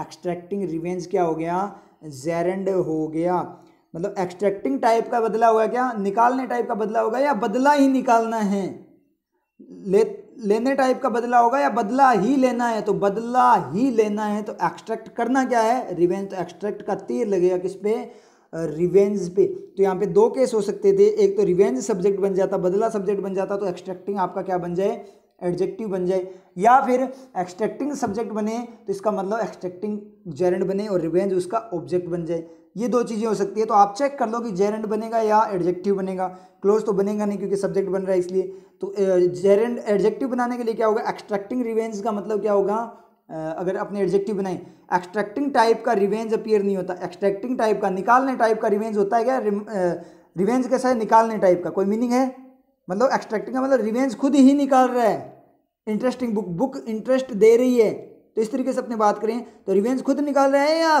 बदला लेना है, बदला लेना है, तो मतलब एक्सट्रैक्ट करना क्या है, बदला, रिपेयर क्या करनी है, car, repair the car, repairing car, repairing car, समझ आई चीज, रिपेयर क्या करनी है कार, लेना क्या है, बदला, तो बदला ही लेना है, तो लेने का ऑब्जेक्ट क्या है, बदला हो गया ना, क्या चीज़ लेनी है, तो लेने का तीर किस पे जाएगा, बदले पे जाएगा, तीर जाएगा, इसका मतलब एक्शन है, इसका मतलब ये जेरेंड है कि बदला, सिंपल वे में बदला लेना, डज नॉट अपीयर दिखाई नहीं देता, क्या, to be the answer, answer होना नहीं दिखाई देता, मतलब आंसर नहीं दिखाई देता, टू द अल्टर्ड सिचुएशन, किसकी तरफ, जो अल्टर्ड बदली गई सिचुएशन है, अक्रॉस द एलएसी, एलएसी के अक्रॉस जो चेंज की गई सिचुएशन है उसकी तरफ आंसर उत्तर दिखाई नहीं देता, क्या, ओनली बदला, सिंपल वे में बदला लेना, इसका मतलब क्या है, ये बात क्या हुई है, साथ में आई है, मतलब जबकि मोदी ने ये बोला है, थोड़ी कॉन्ट्रेरी, मोदी जी ने ये बोला है कि सैक्रिफाइस से बलिदान वगैरह जो क्या होंगे वो व्यर्थ नहीं जाएंगे, और क्या होगा, एक उचित रिप्लाई जवाब दिया जाएगा, फिर भी बदला लेना क्या होता है, आंसर सिंपल वे में बदला लेना इस बात का आंसर दिखाई नहीं देता, ठीक है, कुछ और करना पड़ेगा। हाँ, ये बहुत ज़रूरी था, मोदी जी ने बोला, जबकि उन्होंने बोला क्या स्ट्रॉन्ग स्टेटमेंट था उनका क्या करने का कि जवाब दिया जाएगा, जबकि उन्होंने बोला कि जवाब दिया जाएगा, फिर भी अपने बात करें तो सिंपल वे में बदला लेना कोई सॉल्यूशन नहीं है। समझ में आया चीज़? उनको सिचुएशन को कुछ अलग तरीके से हैंडल, ओनली बदला लेना नहीं है, कुछ ना कुछ तरीके से धमका कर या फिर कुछ भी वे में बात करो, इंटरनेशनल फोर्स डेवलप करके कैसे ना कैसे करके चाइना को रोकना। बदला लेने का मतलब तो क्या हो गया, अब उन्होंने मार दिए, अब अपने जाकर मार देंगे, फिर वो मार देंगे, इस तरीके से ये तो चलता ही रहेगा। इस तरीके से नहीं है, कोई स्ट्रॉन्ग जो क्या करना पड़ेगा, बहुत बड़ा डिसीजन लेना पड़ेगा, बहुत बड़ा एक्शन करना पड़ेगा। नॉर्मल बदला लेना नहीं कि 20 उन्होंने मारे 25 अपने मार के आ गए, इस तरीके से नहीं, बहुत तगड़े वाला बदला लेना पड़ेगा। इंटरनेशनल वे में अपनी बात करें तो एक्शन लेना होगा, इस तरीके से इसने बात की है। तो मोदी जी का जो स्टेटमेंट था वेडनेसडे को, बुधवार को जो आया था, पिछले बुधवार को, वो स्टेटमेंट क्या था, जवाब का था। लेकिन अभी उन्होंने जो स्टेटमेंट दिया बहुत गलत स्टेटमेंट दिया, आप लोगों को भी पता होगा। उन्होंने क्या बोला है कि चाइना हमारी जो बॉर्डर है उसके अंदर कोई घुसपैठ हुई नहीं है, जिसका अभी क्या हो, बहुत ज़्यादा ट्रोलिंग चल रही है, बहुत ज़्यादा क्रिटिसाइज़ किया जा रहा है उनके स्टेटमेंट को। तो बहुत ही ज़्यादा गलत स्टेटमेंट आया अभी, ठीक है। ये थोड़ा आप एडिटोरियल आपका थोड़ा पुराना है, लेकिन जो अभी स्टेटमेंट मैं बता दूं जो आया, उन्होंने ऐसे बोला है, क्या बोला है कि कोई भी घुसपैठ नहीं हुई है। तो एक बात बताओ मुझे, जो 20 जवान जो शहीद हुए हैं तो उनको आपने क्या बना दिया, शहीद किस गए, टेररिस्ट आतंकवादी बना दिया ना उन लोगों को, मतलब उनकी इमेज ही डाउन कर दी। मतलब वो लोग बेचारे क्या हो गए, वहाँ पे उन्होंने बलिदान, शहीद हो गए, और आप लोग क्या बोल रहे हो कि कोई आया ही नहीं यहाँ इंडिया के अंदर, ठीक है। इसका मतलब इंडिया में कोई आया नहीं, इसका मतलब क्या, अपने जवान वहाँ चले गए, चाइना के अंदर घुसपैठ अपनों वालों ने की है। तो घुसपैठ तो होता ही क्या है, टेररिज्म होता है, आतंकवाद होता है। इसका मतलब आपने तो क्या कर दी, अपनी जो बेचारे जिन्होंने शहीद हुए हैं, जिनके बलिदान दिए, जिन्होंने उनके सेक्रीफाइसेस पे पानी फेर दिया, आपने तो उनको एक टेररिस्ट बनाकर छोड़ दिया। बहुत गलत बात बोली है, क्योंकि जब चाइनीज़, मान लीजिए कोई सेना जब आई नहीं इंडिया के अंदर, तो वो 20 जवान शहीद कैसे हो गए। तो एक ही कंडीशन बनती है, कैसे, जब उन्होंने कोई घुसपैठ नहीं की, तो मतलब क्या है, अपने वालों ने घुसपैठ की है, अपने वालों ने घुसपैठ की, इसका मतलब अपना नेगेटिव काम किया है, अपनी सेना ने नेगेटिव काम किया। तो आपने तो एक बार में उनको क्या कर दिया, उनकी इमेज पूरी खराब कर दी। बोलने से पहले 1-2 बार या 100 बार सोचना चाहिए कि आप बोल क्या रहे हो। और दूसरी बात, आप प्राइम मिनिस्टर हो, आप देश के लीडर हो, तो आपको तो बोलने से पहले बहुत ज़्यादा बार सोचना चाहिए, ऐसी बात नहीं बोलनी चाहिए। ये चीज़ जो होती है, ये चीज़ें क्या कर रही है, सेना के मनोबल को तोड़ रही है। तो ये जो बात है रियल में, मैं भी खुद क्रिटिसाइज़ कर रहा हूँ, ये बहुत गलत स्टेटमेंट आया है अपने प्राइम मिनिस्टर की तरफ से, क्या कि कोई घुसपैठ नहीं हुई है। ये पूरा का पूरा कलंकित करके रख दिया, क्योंकि चाइना ने बोला हमने कोई घुसपैठ नहीं, तो ये पूरा का पूरा सपोर्ट किया गया है, किसका, एक टाइप से चाइना का सपोर्ट किया गया है। अपने जो जवान हैं, अपने सोल्जर जो अपने देश की रक्षा के लिए मर जाते हैं, खुद को क्या करते हैं, बलिदान कर देते हैं, उनका आपने क्या किया, इस तरीके से इतना बड़ा अपमान, बहुत गलत अपमान है। ये स्टेटमेंट तो वापस लेना चाहिए, बहुत गलत बात बोली गई है, बिल्कुल गलत बात है। इससे सेना का क्या होगा, मनोबल टूटेगा, क्योंकि वो बोलेंगे, वो ये सोचेंगे हम बलिदान हो रहे हैं, फिर भी हमारे ऊपर क्या हो रहा है, कलंक ही लगाया जा रहा है। तो ये तो बहुत ज़्यादा गलत बात बोल दी, इसको बोलने से पहले सोचना चाहिए था। क्योंकि जैसे ही अगर आप बोल देते हो कि बिना घुसपैठ के मरे हैं, इसका मतलब क्या है, वो मरेंगे तो घुसपैठ करके मरेंगे। तो एक उनको क्या नाम दिया गया, बलिदान दिया गया था, उनके द्वारा जो सेक्रीफाइसेस थे, उनको शहीद की उपाधि की जगह एक टाइप से क्या हो गया, टेररिज्म की उपाधि दे दी आपने, खुद ने बोलकर, एक प्राइम मिनिस्टर होकर।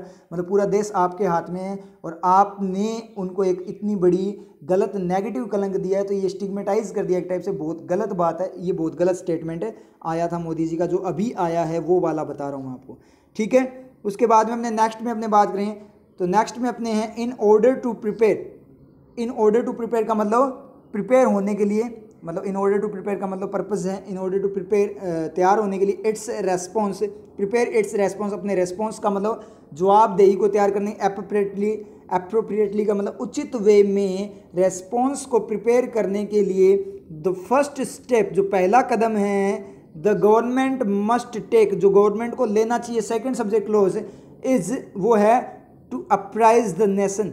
नेशन को अप्राइज का मतलब बताना, नेशन को डिटेल में बताना, अप्राइज द नेशन, नेशन को बताना।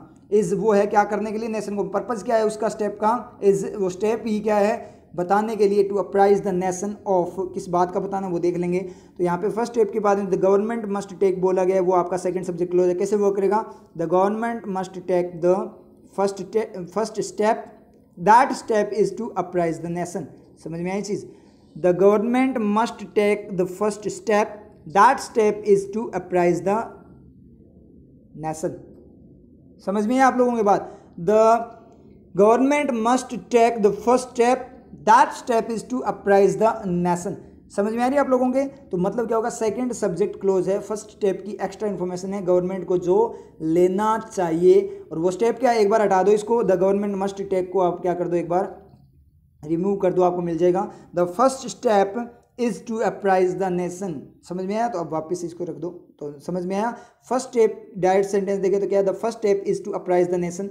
फर्स्ट स्टेप है वो क्या है, देश को बताने के लिए है, मतलब बताने का ही फर्स्ट स्टेप है। तो यहाँ पे पर्पज क्या है फर्स्ट स्टेप का, बताना। किस लिए यूज लिया गया है फर्स्ट स्टेप, लिया ही किस लिए गया है, इस एक्शन को करने के लिए। तो ये बात हुई है, इस एक्शन को मतलब इन्फिनेटिव की फॉर्म में यूज हुआ है। फर्स्ट स्टेप जो कि गवर्नमेंट को लेना चाहिए कंपल्सन की फॉर्म में, वो क्या है, देश को बताना। ऑफ किस बात का बताना, ऑफ एग्जैक्टली जो रियल में, what has occurred since late April. Late April का अप्रैल के लास्ट से अपने बात करें तब से लेकर रियल में अकर हुआ क्या है, अलोंग द LAC। किसके अलोंग, LAC के अलोंग रियल में हुआ क्या है, ये बताने का फर्स्ट स्टेप होना चाहिए गवर्नमेंट का, इंक्लूडिंग इंक्लूड करते हुए इंसिडेंट्स घटनाओं को इन Ladakh and Sikkim.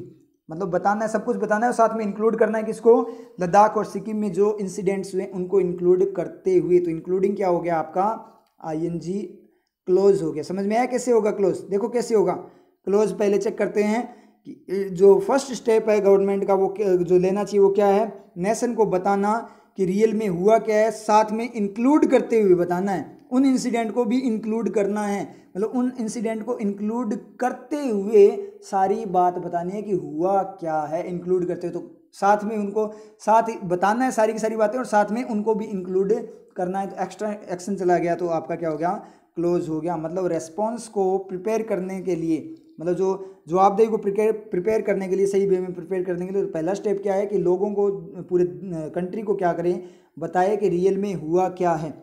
Mondays classes, जो मंडे के क्लासेज है, मंडे की मुठभेड़, जो पिछले मंडे को जो मुठभेड़ हुई थी, हैव पुट एन एंड, वो क्या कर चुकी है, पुट कर चुकी है, पुट V3 है यहाँ पे पुट आपका, हैव पुट कर चुकी है एन एंड, एक एंड टू क्लेम्स, दावे, जो क्लेम्स दावे हैं उनकी तरफ एक एंड पुट कर चुके हैं, मतलब उनको खत्म कर चुकी है। दैट की Chinese troops have not entered, कि चाइनीज जो सेना है हैव नॉट एंटर्ड, वो एंटर नहीं हुई है, एंटर्ड इंडियन टेरिटरी, किसमें, इंडियन टेरिटरी में एंटर्ड नहीं हुई। दे यूज हुआ पे चाइना के लिए, इंडियन टेरिटरी के लिए अगर उसने क्लोज में रख दिया, सॉरी क्लोज में नहीं, ब्रैकेट में रख दिया क्या, दे हैव इंडियन टेरिटरी जो उनके पास अभी है, अभी जो उनके पास इंडियन टेरिटरी पे जो कब्जा किए हुए ना, उसमें चाइनीज ट्रूप्स एंटर नहीं हुए। उन दावों को क्या कर दिया, मंडे के क्लासेस ने क्या कर दिया, एंड कर दिया। मतलब चाइना के जो दावे थे कि हमने एंटर नहीं किया, वो दावे यहाँ पे झूठे साबित हो गए, क्योंकि अगर एंटर नहीं किया होता तो फिर क्लासेस कैसे होते। दैट ट्रूप्स हैव डिसएंगेज्ड, की ट्रूप्स क्या हो चुकी है, डिसएंगेज हो चुकी है, एंड दैट, और की the situation was being D escalated, situation को कंट्रोल किया जा रहा है, डी एस्केलेट कम किया जा रहा है, इंटेंसिटी को कम किया जा रहा है। तो ये रिफ्लेक्शन अपने एंड का देखें तो कहाँ से जाएगा आपका, दैट से पहले जाए, क्लेम्स वाला जो दैट है उससे पहले जाएगा। तो दावे क्या क्या हैं, क्लेम्स बताए उसने बहुत सारे। एक क्लेम क्या है कि चाइना की सेना ने एंटर नहीं किया है। दूसरा क्लेम क्या था, क्लेम्स बोला है ना, दूसरा क्या था कि ट्रूप्स क्या डिसएंगेज का मतलब वहाँ से हट चुकी है। तीसरा क्लेम क्या है कि सिचुएशन को डी एस्केलेट कम किया जा रहा है। ये तीनों के तीनों क्लेम्स हैं, उन पे क्या हो गया आपका, क्या हो चुका है, मंडे के जो झड़प हुई है, जो क्लेसेज हुए हैं वो एक एंड पुट कर चुके हैं, मतलब खत्म कर चुके हैं उन दावों को, मतलब उन दावों को झूठा साबित कर चुके हैं। समझ में आया रिफ्लेक्शन आपको? आगे बात करें, द गवर्नमेंट मस्ट कंडक्ट, संचालित, कंडक्ट का संचालन करना, द गवर्नमेंट मस्ट कंपल्सन की फॉर्म में गवर्नमेंट को संचालित करना चाहिए, मस्ट का subject government, a full investigation, तो गवर्नमेंट को क्या संचालित करना चाहिए, एक फुल इन्वेस्टिगेशन करना चाहिए, मतलब पूरी जांच करनी चाहिए, ऑफ किसकी जांच, ऑफ द गलवान क्लेश, गलवान का मतलब जो अपना गलवान वैली है वहाँ का जो क्लेश का मतलब जहाँ वो झड़प हुई है उसका, एंड पुट आउट, और क्या करना चाहिए, पुट आउट क्लियर डिटेल्स को सामने लाना चाहिए, ऑफ द लाइव्स लॉस्ट, किसकी, लाइव्स लॉस्ट, किसकी डिटेल्स, लाइव, जिंदगियाँ जो खत्म हुई है उनकी डिटेल्स को सामने लाना चाहिए कि रियल में कितने लोग वहाँ पे, कितने सोल्जर्स वहाँ पे डेथ हुई, कितने सोल्जर्स की वहाँ पे डेथ हुई है, किलिंग हुई है, इस बात को सामने लाना चाहिए। तो ये आपका रिफ्लेक्शन देखे तो मस्ट के बाद में जाएगा, government must conduct and government must put out. ठीक है, आगे बात करें तो आगे जो आपका है उसमें आएगा ए ट्रू ट्रिब्यूट। ए ट्रू, एक सच्चा जो ट्रिब्यूट का मतलब है श्रद्धांजलि है टू दोज सोल्जर्स, उन सोल्जर्स की तरफ, विल नॉट ओनली इंक्लूड, उसे क्या नहीं करना होगा, विल नॉट ओनली, वो ओनली इंक्लूड ना करेगी, केवल इंक्लूड नहीं करेगी, मतलब शामिल नहीं करेगी। तो विल का सब्जेक्ट ए ट्रू ट्रिब्यूट हो गया, will not only include ensuring, किसको, इंश्योरिंग अकाउंटेबिलिटी, अकाउंटेबिलिटी जिम्मेदारी फ्रॉम बीजिंग, बीजिंग का मतलब चाइना से जिम्मेदारी, मतलब चाइना रिस्पॉन्सिबिलिटी ले कि हमारे कारण गड़बड़ हुई है, उसकी इंश्योरिंग सुनिश्चित करने को इंक्लूड नहीं किया। तो इंक्लूड ही क्या करें, इंश्योरिंग, इंश्योरिंग यहाँ पे जेरेंट हो जाएगा क्योंकि इंक्लूड का तीर लगेगा किस पे, इंश्योरिंग पे, तो क्लोज तो हो नहीं सकता, इंश्योर करते हुए इंक्लूड करेगी, इंश्योर करते हुए इंक्लूड करेगी। चलो पढ़ लेते हैं क्लोज की फॉर्म, इंश्योर करते हुए इंक्लूड करेगी, तो इंश्योर करते हुए इंक्लूड क्या करेगी फिर, या इंश्योरिंग को ही इंक्लूड करेगी, बताओ। चलो, इंश्योर करते हुए शामिल करेगी, क्या शामिल करेगी, फिर क्वेश्चन पूछो, इंश्योर करते हुए शामिल करेगी, क्या शामिल करेगी, पता नहीं, या इंश्योरिंग को ही शामिल करेगी, इंश्योरिंग को ही शामिल करेगी, मतलब सुनिश्चित करने को ही शामिल करेगी, तो इंश्योरिंग को ही शामिल करेगी, उस पर तीर लगेगा, इंश्योरिंग को ही, मतलब उस चीज़ को शामिल करेगी, मतलब नाउन जेरेंड हो जाएगा। समझ में आया, क्लोज जेरेंड कैसे करते हैं। बट ऑल्सो, लेकिन भी, क्या, enforcing a full troops withdrawal, एक पूरा फुल वे में ट्रुप्स, सेना का, विड्रॉल का मतलब हटाना, फ्रॉम ऑल द एरियाज, कहाँ से, सभी एरियाज से, occupied in the last few weeks, जो पिछले कुछ वीक में ऑक्यूपाई किया गया, जिनको ऑक्यूपाई का मतलब कब्जा किया गया। चलो मुझे ऑक्यूपाइड बता दो, V2 या V3, अगर V2 लेते हो तो डिड का सब्जेक्ट क्या होगा, पहले मुझे ये बताओ, एरियाज के लिए यूज हुआ है ना, एरिया कब्जा करेगा या एरिया पे कब्जा किया जाएगा, ये बता दो। एरिया कब्जा, एरिया जो है वो कब्जा करेगा क्या, या हम एरिया पे कब्जा करते हैं, एरिया कब्जे में आता है, कब्जा किया जाता है एरिया का हमारे द्वारा या किसी के द्वारा कब्जा किया जाता है ना, इसका मतलब क्या है, एरिया पैसिव एलिमेंट है, तो ये आपका V2 नहीं है, ये आपका V3 है, ईडी क्लोज है। एरिया जो कि क्या ऑक्यूपाइड है, पिछले कुछ वीक्स में ऑक्यूपाई किया गया, उन सभी एरिया से सेना का पूरा विड्रॉल की एनफोर्सिंग, मतलब लागू करना चाहिए, मतलब फोर्स करना भी जरूरी है। मतलब जो ट्रू ट्रिब्यूट है वो केवल ये नहीं होगा कि इंश्योरिंग को, जो कि चाइना क्या बोलते हैं, सुनिश्चित करना, चाइना बोलते हैं हमारी जिम्मेदारी, हमारी गलती है, ये ओनली श्रद्धांजलि नहीं होगी, बल्कि ये भी होगा कि पूरी की पूरी सेना वहाँ से हट जाए, तभी उनको श्रद्धांजलि मिलेगी, तभी उनका बलिदान काम आएगा, कि पूरी की पूरी जो सेना है जिन्होंने एरिया अपना कब्जे में कर रखा है, वो पूरी सेना हट जाए, तभी उनके बलिदान जो होगा उसको श्रद्धांजलि दी जाएगी। तो बट ऑल्सो का रिफ्लेक्शन इन्फोर्सिंग का कहाँ से, इंक्लूड के बाद से, will not only include ensuring but also include enforcing. समझ में आ रही है चीज़, इस तरीके से आपका जाएगा सेंटेंस। आगे बात करें बोथ द MEA का मतलब मिनिस्ट्री ऑफ एक्सटर्नल अफेयर्स, ठीक है, इंडिया की जो मिनिस्ट्री ऑफ एक्सटर्नल अफेयर्स है, both the MEA and the Chinese ministry of foreign affairs, और जो Chinese ministry of foreign affair की अपनी एक्सटर्नल अफेयर की, और चाइना की जो फॉरेन अफेयर की है, हैव रीअफर्म्ड, वो दोनों के दोनों क्या कर चुके हैं, रीअफर्म, पुनः पुष्टि करना, दोबारा से पुष्टि कर चुके हैं, देयर कमिटमेंट, अपने कमिटमेंट के, कमिटमेंट का मतलब क्या है, अपना जो वादा है उसकी, टू डायलॉग, किसका, डायलॉग की तरफ जो कमिटमेंट था, डायलॉग का मतलब जो वचन था, उनकी जो बातचीत थी उसकी तरफ, एज ए मीन्स ऑफ, किसकी फॉर्म में, ए मीन्स ऑफ रिस्टोरिंग पीस, किसकी फॉर्म में, शांति स्थापित करने की, मीन्स, सर ए यूज हुआ तो मीन यूज होना चाहिए, तो मीन्स कैसे हो गया, प्लूरल है। देखो मीन का मतलब होता है मतलब, अभिप्राय, और मीन्स का मतलब होता है साधन, इंस्ट्रूमेंट। तो मतलब क्या है, वो कमिटमेंट को किसकी तरह, एक इंस्ट्रूमेंट की तरह पुनः पुष्टि कर चुके हैं, जो उनका कमिटमेंट है उसे किसकी तरह यूज किया है, एक इंस्ट्रूमेंट, एक साधन की तरह यूज किया है। किसका साधन है, शांति स्थापित करने के साधन, इंस्ट्रूमेंट की फॉर्म में। समझ में आया, ए मीन्स, बिल्कुल से, मीन्स का मतलब साधन होता है, इंस्ट्रूमेंट होता है, और मीन का मतलब क्या होता है आपका, अभिप्राय, मीनिंग होता है। समझ में आई। तो ए मीन्स का मतलब एक साधन की फॉर्म में बात कर रहा है। टू मीन्स होता तो मीन्स आपका सिंगुलर प्लूरल सारे वर्क कर जाता है, ठीक है। टू मीन्स होता तो मतलब दो साधन हो जाते। आगे बात करें बोथ, दोनों के दोनों, बोथ साइड्स, दोनों जो साइड्स है इंडिया और चाइना दोनों, मस्ट ऑल्सो, उन्हें क्या करना चाहिए, कंपल्सरी के फॉर्म में, उन्हें ये भी करना चाहिए क्या, एक्नॉलेज, एक्नॉलेज करना चाहिए, मतलब क्या है, मानना चाहिए, स्वीकार करना चाहिए, दैट की तरफ वर्क कर रहे हैं, द सिचुएशन इज प्रिकैरियस, ये सिचुएशन क्या, प्रिकैरियस का मतलब खतरनाक है, कि सिचुएशन है जो अभी सिचुएशन अवस्था बनी हुई है वो क्या है, प्रिकैरियस है। एंड दैट की द रेसेंट डेज, जो रेसेंट हाल ही के जो दिन हैं, इन पर्टिकुलर वे में बात करें, हैव अंडन, वो अंडन कर चुके हैं, खराब कर चुके हैं, डिकेड्स दशकों को, of painstakingly negotiated confidence building mechanisms, सारी की सारी एक्स्ट्रा इंफॉर्मेशन मैकेनिज्म्स यहाँ पे क्या है, ऑफ का रिफ्लेक्शन जाएगा, रियल अपने बात करें नाउन, तो मैकेनिज्म जो प्रक्रिया है, मैकेनिज्म है, बिल्डिंग कॉन्फिडेंस बिल्डिंग मतलब विश्वास बनाने की, नेगोशिएटेड का मतलब बातचीत की फॉर्म में जो विश्वास बनाए, पैन स्टैकिंग के लिए मतलब नेगोशिएटेड, बातचीत कैसी थी, वो जरा मेहनत भरी,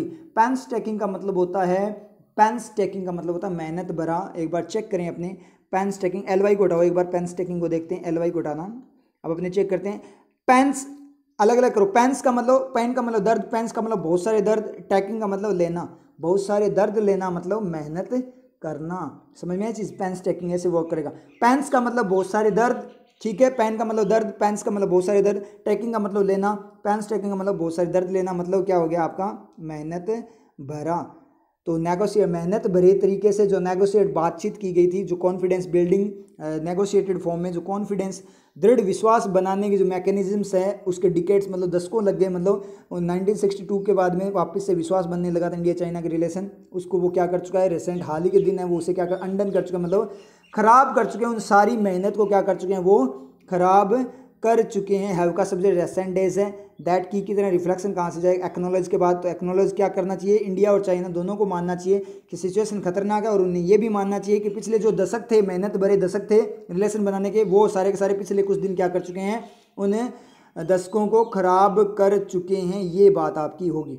नेक्स्ट में अपने बात करें तो नेक्स्ट में बोलें तो विदाउट ए फुल रेस्टोरेशन, बिना एक फुल रेस्टोरेशन मतलब मरम्मत वगैरह वापस से सही करने के, ऑफ द स्टेटस क्यो एंटे, स्टेटस क्यो का मतलब होता है यथास्थिति, जो मतलब जो करंट सिचुएशन है उसको बोलते हैं स्टेटस का, मतलब जो स्टेटस बना हुआ है किसी का, और एंटे का मतलब बिफोर होता है, एंटे आपकी रूट वर्ड है, एंटे बेलम बिफोर द वॉर, युद्ध से पहले, इस तरीके, एंटेरियर प्लेस्ड बिफोर जो पहले रखा गया हो, एंटेडेट पूर्ववर्ती जो पहले हुआ हो, प्रेसिडेंट टाइम के अंदर हो, तो एंटे का मतलब बिफोर होता है। स्टेटस क्यों, एंटे का मतलब जो पहले उनकी क्या था, स्टेटस था, पहले जो कंडीशन थी, ठीक है, उसकी रिस्टोरेशन के बिना, रेपरेशंस, जो रेपरेशंस का मतलब क्या है, जो मरम्मत वगैरह है, सुधार है, फॉर द कैजुअलिटीज़, किसके लिए, मुआवजा बोलेंगे यहाँ पे, कैजुअलिटी जो जनहानि हुई है उसके लिए जो मुआवजा है, एज वेल एज सम ऑनेस्ट कमिटमेंट, और साथ ही साथ जो क्या है आपके कमिटमेंट है, सम ऑनेस्ट का मतलब जो ईमानदारी वाले कमिटमेंट, सही तरीके के वादे मतलब जिनको तोड़ा ना जाए, to abide fully by an agreement, किसके द्वारा, अबाइड बाय का मतलब होता है पालना करना, मानना, ड्यूटी की फॉर्म में, कमिटमेंट टू किसकी तरह क्या करने के लिए, एक एग्रीमेंट के द्वारा पूरी तरह से पालना करने के लिए, टॉक्स विद बीजिंग, जो टॉक्स हैं क्या बीजिंग के साथ, एट दिस पॉइंट, इस पॉइंट पे, माइट नॉट मीन, उसका मीनिंग नहीं हो सकता, मोर देन एम्प्टी वर्ड्स, किससे ज़्यादा, एम्प्टी खाली शब्दों से ज़्यादा कोई मीनिंग, मतलब खाली शब्द है अगर किसके साथ। अब विदाउट का अपने बात करें तो मतलब विदाउट अपने रिफ्लेक्शन देखें तो यहाँ पे सारे के सारे रिफ्लेक्शन ही लग रहे हैं कि विदाउट के बाद में अगर टॉक्स का आपने दे मतलब बिना बातचीत के, तो क्या करें, बात कंप्लीट नहीं होगी, इसका मतलब एक सेंटेंस तो आपको अलग करना पड़ेगा। कई बार अपने जैसे अपने प्रीवियस वाले में किया था, अपने अभी जो सैटरडे को अपना कंप्लीट पेपर हुआ था, ठीक है, सेल्फ एनालिसिस टेस्ट हुआ था, उसके अंदर अपना सेकंड क्वेश्चन था सेंटेंस रीअरेंजमेंट वाला, अगर आपको याद हो तो उसमें आपने देखा होगा वो आया था आपका गोल परफेक्शन वाला। तो स्टूडेंट्स क्या कर रहे थे, उसको वो गलत कर दिया था स्टूडेंट्स ने, कैसे, गोल परफेक्शन को साथ में पढ़ रहे थे कि गोल टाइप का परफेक्शन क्या होगा, कोई मीनिंग नहीं आ रहा था, इसलिए वो बोल दिया कि ये तो पेयर नहीं बन रहा, ये चीज़ होगी थी। तो इसलिए एक चीज़ और ध्यान रखना, माइंड में सेट कर दो, वहाँ पे गलती हुई है, चलो अब की बार गलती हुई कोई दिक्कत नहीं है, लेकिन अब ये गलती आगे से नहीं होनी चाहिए। आपको मैं बता देता हूँ क्या किया करो, ये भी चेक कर लिया करो कहीं दोनों अलग अलग सेंटेंस के पार्ट ना हो, वो दोनों अलग अलग सेंटेंस के पार्ट थे कि कहीं दोनों अलग अलग सेंटेंस के पार्ट ना हो। मैं बताता हूँ यहाँ पे कैसे वर्क करेंगे, ठीक है, एक बार शुरू करो। विदाउट के साथ रिफ्लेक्शन लो सबका, बिना फुल रिस्टोरेशन के, बिना रेपरेशन के, क्षतिपूर्ति के, बिना ऑनेस्ट कमिटमेंट के, और बिना टॉक्स के। हाँ क्या करूँ, आगे कोई सेंटेंस आ रहा है क्या, इनके बिना क्या करूँ, कोई मीनिंग नहीं आ रहा, इसका मतलब दो सेंटेंस अलग अलग हो सकते हैं। अब सेंटेंस अलग करके देखो, यहाँ पे पहले वाले पे देखते हैं, बिना फुल रिस्टोरेशन के जो रेपरेशन है, जो रेपरेशन है क्षतिपूर्ति मुआवजा है कैजुअलिटी का, और साथ ही साथ जो ऑनेस्ट कमिटमेंट है जिसका पालना करनी है, ठीक है, और साथ ही साथ जो टॉक्स है बीजिंग के साथ वो क्या होगी, उसका कोई मीनिंग नहीं निकलेगा, एम्प्टी वर्ड के अलावा कोई मीनिंग नहीं है। तो एक बार बताओ, यहाँ से फिर से गड़बड़ हुई ना, एक बार चलो मुझे ये बता दो कि माइट का सब्जेक्ट ढूंढ दो। माइट का सब्जेक्ट रेपरेशंस, ऑनेस्ट कमिटमेंट और टॉक्स है क्या माइट का? वैसे भी एज वेल एज लगा दिया तो वहाँ पे उसने कंप्लीट कर दिया। फिर भी मुझे बता दो, एज वेल एज ना होता तो टॉक्स ये सारे हैं क्या? अब इसका सब्जेक्ट ढूंढने के लिए अपने क्या करेंगे, पूरा सेंटेंस पढ़ेंगे। तो might not mean more than empty word, वो खाली शब्दों से ज़्यादा कुछ नहीं है। तो खाली शब्द क्या होगा, मुआवजा खाली शब्द होगा, या कमिटमेंट वादा खाली शब्द होगा, या फिर बातचीत खाली शब्द होगी? वर्ड्स किस में यूज होते हैं, मुआवजे में यूज होते हैं क्या? वर्ड्स किस में, टॉक्स में यूज होता है। इसका मतलब माइट का सब्जेक्ट क्या है, टॉक्स है। अब ये देखो, आपको रिफ्लेक्शन वैसे ढूंढ रहे थे तो वहाँ पे आप कंफ्यूज हो रहे थे कि रिफ्लेक्शन कहाँ से जाएगा, लेकिन अगर आपका सेंस क्लियर है, आपको मीनिंग आता है, तो आपको समझ में आ जाएगा रिफ्लेक्शन कहाँ से जाएगा, कि वो सिर्फ खाली वर्ड्स, उनका मीनिंग खाली शब्दों से ज़्यादा कुछ नहीं है, खोखले शब्दों से ज़्यादा कुछ नहीं है। तो खोखले शब्द क्या होंगे, खोखले शब्द मुआवजा वगैरह होगा, या खोखले शब्द बातचीत होगी, बातचीत होगी ना, खोखली बातें होगी ना। इसका मतलब माइट का सब्जेक्ट तो क्या है, टॉक्स है। इसका मतलब टॉक्स वाला क्या है, अलग सेंटेंस है, विदाउट के साथ में नहीं जाएगा, टॉक्स वाला अलग सेंटेंस। मिल गया ना, अलग सेंटेंस मिल गया। और जो आपके रेपरेशन एज वेल एज सम ऑनेस्ट कमिटमेंट वगैरह जो है, वो सारे के सारे क्या है, विदाउट के बाद में हैं। वो क्या है, विदाउट के साथ में उनका रिफ्लेक्शन है। समझ में आया? तो मतलब क्या निकला कि पुराना स्टेटस है उसकी फुल रिस्टोरेशन के बावजूद के बिना, जो कैजुअलिटी जो हानि हुई है, लॉस हुआ है, उसकी मुआवजे के बिना, और जो ऑनेस्ट कमिटमेंट है उसके बिना, जो बीजिंग के साथ चाइना से बातचीत है वो एक खोखली बातें हैं और कुछ भी नहीं है। अगर ये चीज़ें नहीं करते, ये तीनों चीज़ें नहीं होती, तो चाइना के साथ बातचीत करने का कोई मीनिंग नहीं निकलता। ये बात इस बंदे ने बोली है। ठीक है सर, मेरे समझ में आ गया, लेकिन मेरे समझ में नहीं आया कि सम यूज हुआ कमिटमेंट होना चाहिए था या कमिटमेंट्स होना चाहिए था, प्लूरल नहीं होना चाहिए था का। तो एक चीज़ याद रखना, सम आपकी दो वर्किंग लेकर आता है, क्वांटिटी की बात भी करता है और काउंटिंग की बात। वो काउंटेबल अनकाउंटेबल दोनों के साथ बात करता है, और काउंटेबल के साथ में वो काउंटिंग की भी बात करता है, मात्रा क्वांटिटी को भी बताता है, दोनों बातें वो करता है। तो यहाँ पे कुछ कमिटमेंट, ऑनेस्ट कमिटमेंट का मतलब जो वादा है उसकी कुछ मात्रा को बताया है। समझ में आई चीज़? जो वादा है उसकी कुछ मात्रा को बताया है। सम प्रिपरेशन, सम प्रिपरेशंस का मतलब कुछ तैयारियां, मतलब मैरिज वगैरह है तो उसमें कुछ तैयारियां हो चुकी है, मतलब टेंट वगैरह आ चुका है, ठीक है, झालर वगैरह लटका दी जा चुकी है, ठीक है, बर्तन वगैरह मतलब वहाँ पे जो खाने वगैरह के स्टॉल्स वगैरह लग चुकी है। तो कुछ प्रिपरेशंस, तो वो प्रिपरेशन नहीं है, कुछ प्रिपरेशंस हो जाएगा। सम प्रिपरेशन ऑल्सो नीडेड, कुछ प्रिपरेशन और चाहिए अपने को क्या करने के लिए, एग्जाम को फाइट करने के लिए। तो प्रिपरेशन एक ही है ना एग्जाम की, तो इसका मतलब प्रिपरेशन, कुछ और प्रिपरेशन करो, मतलब थोड़ी और प्रिपरेशन करो। सम प्रिपरेशन मस्ट बी डन, कुछ और प्रिपरेशन आपके द्वारा की जानी चाहिए, अभी कंप्लीट प्रिपरेशन नहीं है। तो कंप्लीट प्रिपरेशन, एक ही प्रिपरेशन की बात कर रहा है, तो कुछ प्रिपरेशन बची हुई है, इसका मतलब क्या है, वो एक ही प्रिपरेशन की मात्रा को बता रहा है, कुछ मात्रा। समझ में आ गया होगा आप लोगों के? तो इस तरीके से वर्क करता है, वो डिपेंड करता है आप किस तरीके से। तो सम प्रिपरेशन भी सही है और सम प्रिपरेशंस भी सही है। सम कमिटमेंट वाला कुछ वादा किया उसने, थोड़ा बहुत वादा किया है, मतलब उसने पूरा वादा नहीं निभाया। सम कमिटमेंट उसने निभा दिया अपना, ठीक है, कुछ वादा उसने निभा दिया, पूरा नहीं निभाया। तो वादा क्या था, एक ही था, लेकिन पूरा नहीं निभाया, कुछ निभाया। इसका मतलब some part of that particular commitment is fulfilled by that person, वो फुलफिल किया जा चुका है क्या, उस पर्सन के द्वारा। समझ में आया आप लोगों के? तो वो कुछ वादा पार्ट हो गया। सम कमिटमेंट्स वर गिवन, कुछ कमिटमेंट्स दिए गए, मतलब कुछ वादे किए उसने, बहुत सारे वादे किए। क्या बहुत सारे वादे हो सकते हैं ना, कि मैं ये करूंगा तुम्हारे लिए, मैं वो करूंगा तुम्हारे, मैं ये भी करूंगा। ताड़े जो अपने बात करें क्या क्या कर सकता है, मैं तुम्हारे लिए ये चीज़ भी करूंगा, मैं तुम्हारे लिए वो चीज़ भी करूंगा, मैं तुम्हारे लिए तारे भी तोड़ कर लाऊंगा, ठीक है, मैं तुम्हारे लिए पता नहीं क्या क्या करूंगा। तो तारे तो वैसे भी नहीं तोड़ सकता वो, ठीक है, वो कहने की बातें होती है कि तारे तोड़ कर ला दूं मैं, तो तारे तो वैसे ही नहीं टूटे जाए, ठीक है। समझ में आ रही है चीज़?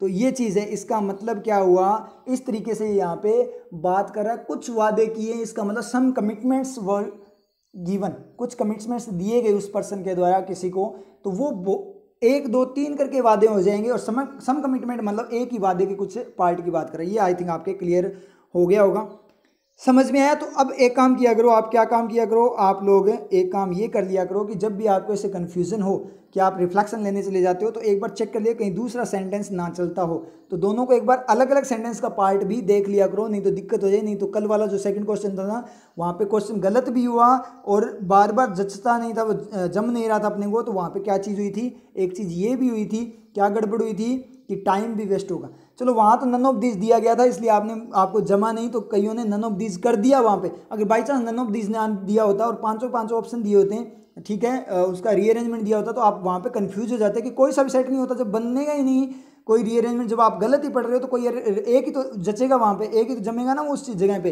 तो वो रीअरेंजमेंट तो आपने गलत पढ़ लिया, तो इसका मतलब उसको वर्किंग से ही गलत पढ़ लिया, तो आपको कोई नहीं जमेगा। तो आप पांचों जो ऑप्शन है आपको, क्योंकि फेवरेट हो रहा है अपना वो पैटर्न, फेवरेट जो पैटर्न होता है उसको अपने छोड़ भी नहीं सकते, मन नहीं मानता छोड़ने का, इसलिए एग्जामिनर फेवरेट पैटर्न में क्या कर देता है, कोई ट्रिक खेल के आपको खराब कर देता है। छोड़ दिया करो, कोई दिक्कत नहीं, जब समझ में ना आए तो, चाहे फेवरेट हो तो कुछ सारे फेवरेट हैं अपने, ठीक है, जब समझ में नहीं आए तो छोड़ दिया करो, कोई दिक्कत नहीं है। तो वहाँ पे आप क्या करो, फेवरेट पैटर्न है उसको छोड़ भी नहीं पाओगे, तो वहाँ पे आपका टाइम भी चला जाएगा, और टाइम चला जाएगा और वो फिर भी नहीं होगा तो बाद में नेगेटिविटी आएगी कि यार ये इतना इजी पैटर्न जो मुझे बहुत अच्छा लगता था, आज तक मेरा कभी गलत नहीं गया, वो मुझसे हुआ ही नहीं, तो आपका पूरा पेपर फेल हो जाएगा।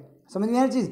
और अगर अपनी बात करें नन ऑफ दिस दिया हो तो अपना नेगेटिव हो जाएगा। कैसे कि जब जमेगा नहीं तो क्या करते हैं कि नन ऑफ दिस, सर ने बोला नन ऑफ दिस भी आता, नन ऑफ दिस टिक कर दिया। इसलिए वर्किंग पे ज़्यादा वर्क करो, और सबसे इंपॉर्टेंट बात, हर फैक्ट को माइंड में रखा करो कि क्या क्या वर्किंग हो सकती है। एक वर्किंग को माइंड में मत रखा करो, सारी की सारी वर्किंग आनी चाहिए। जैसे कल वाला सेंटेंस अपने पढ़ा गोल परफेक्शन, गोल परफेक्शन है यार, इसका मतलब गोल टाइप का परफेक्शन तो नहीं होगा, तो दूसरी सिचुएशन क्या बन सकती है, हाँ 2 सेंटेंस भी अलग अलग सेंटेंस का पार्ट हो सकता है, हाँ ये भी हो सकता है। एक और सिचुएशन क्या बन सकती है, सेकंड सब्जेक्ट क्लोज भी तो हो सकता है, ठीक है। इस तरीके से सारे चीज़ें आपके माइंड में, क्लोज भी तो हो सकता है, ये सारी चीज़ें आपके माइंड में चलनी चाहिए, तभी जाकर चीज़ें क्लियर होगी। तब एक बार ये आप बोलोगे सर हमारे तो माइंड, आपके तो माइंड में आ जाती है, हमारे माइंड में आती नहीं है, माइंड में कैसे है, तो माइंड में लाने के लिए क्या करो, प्रैक्टिस करो।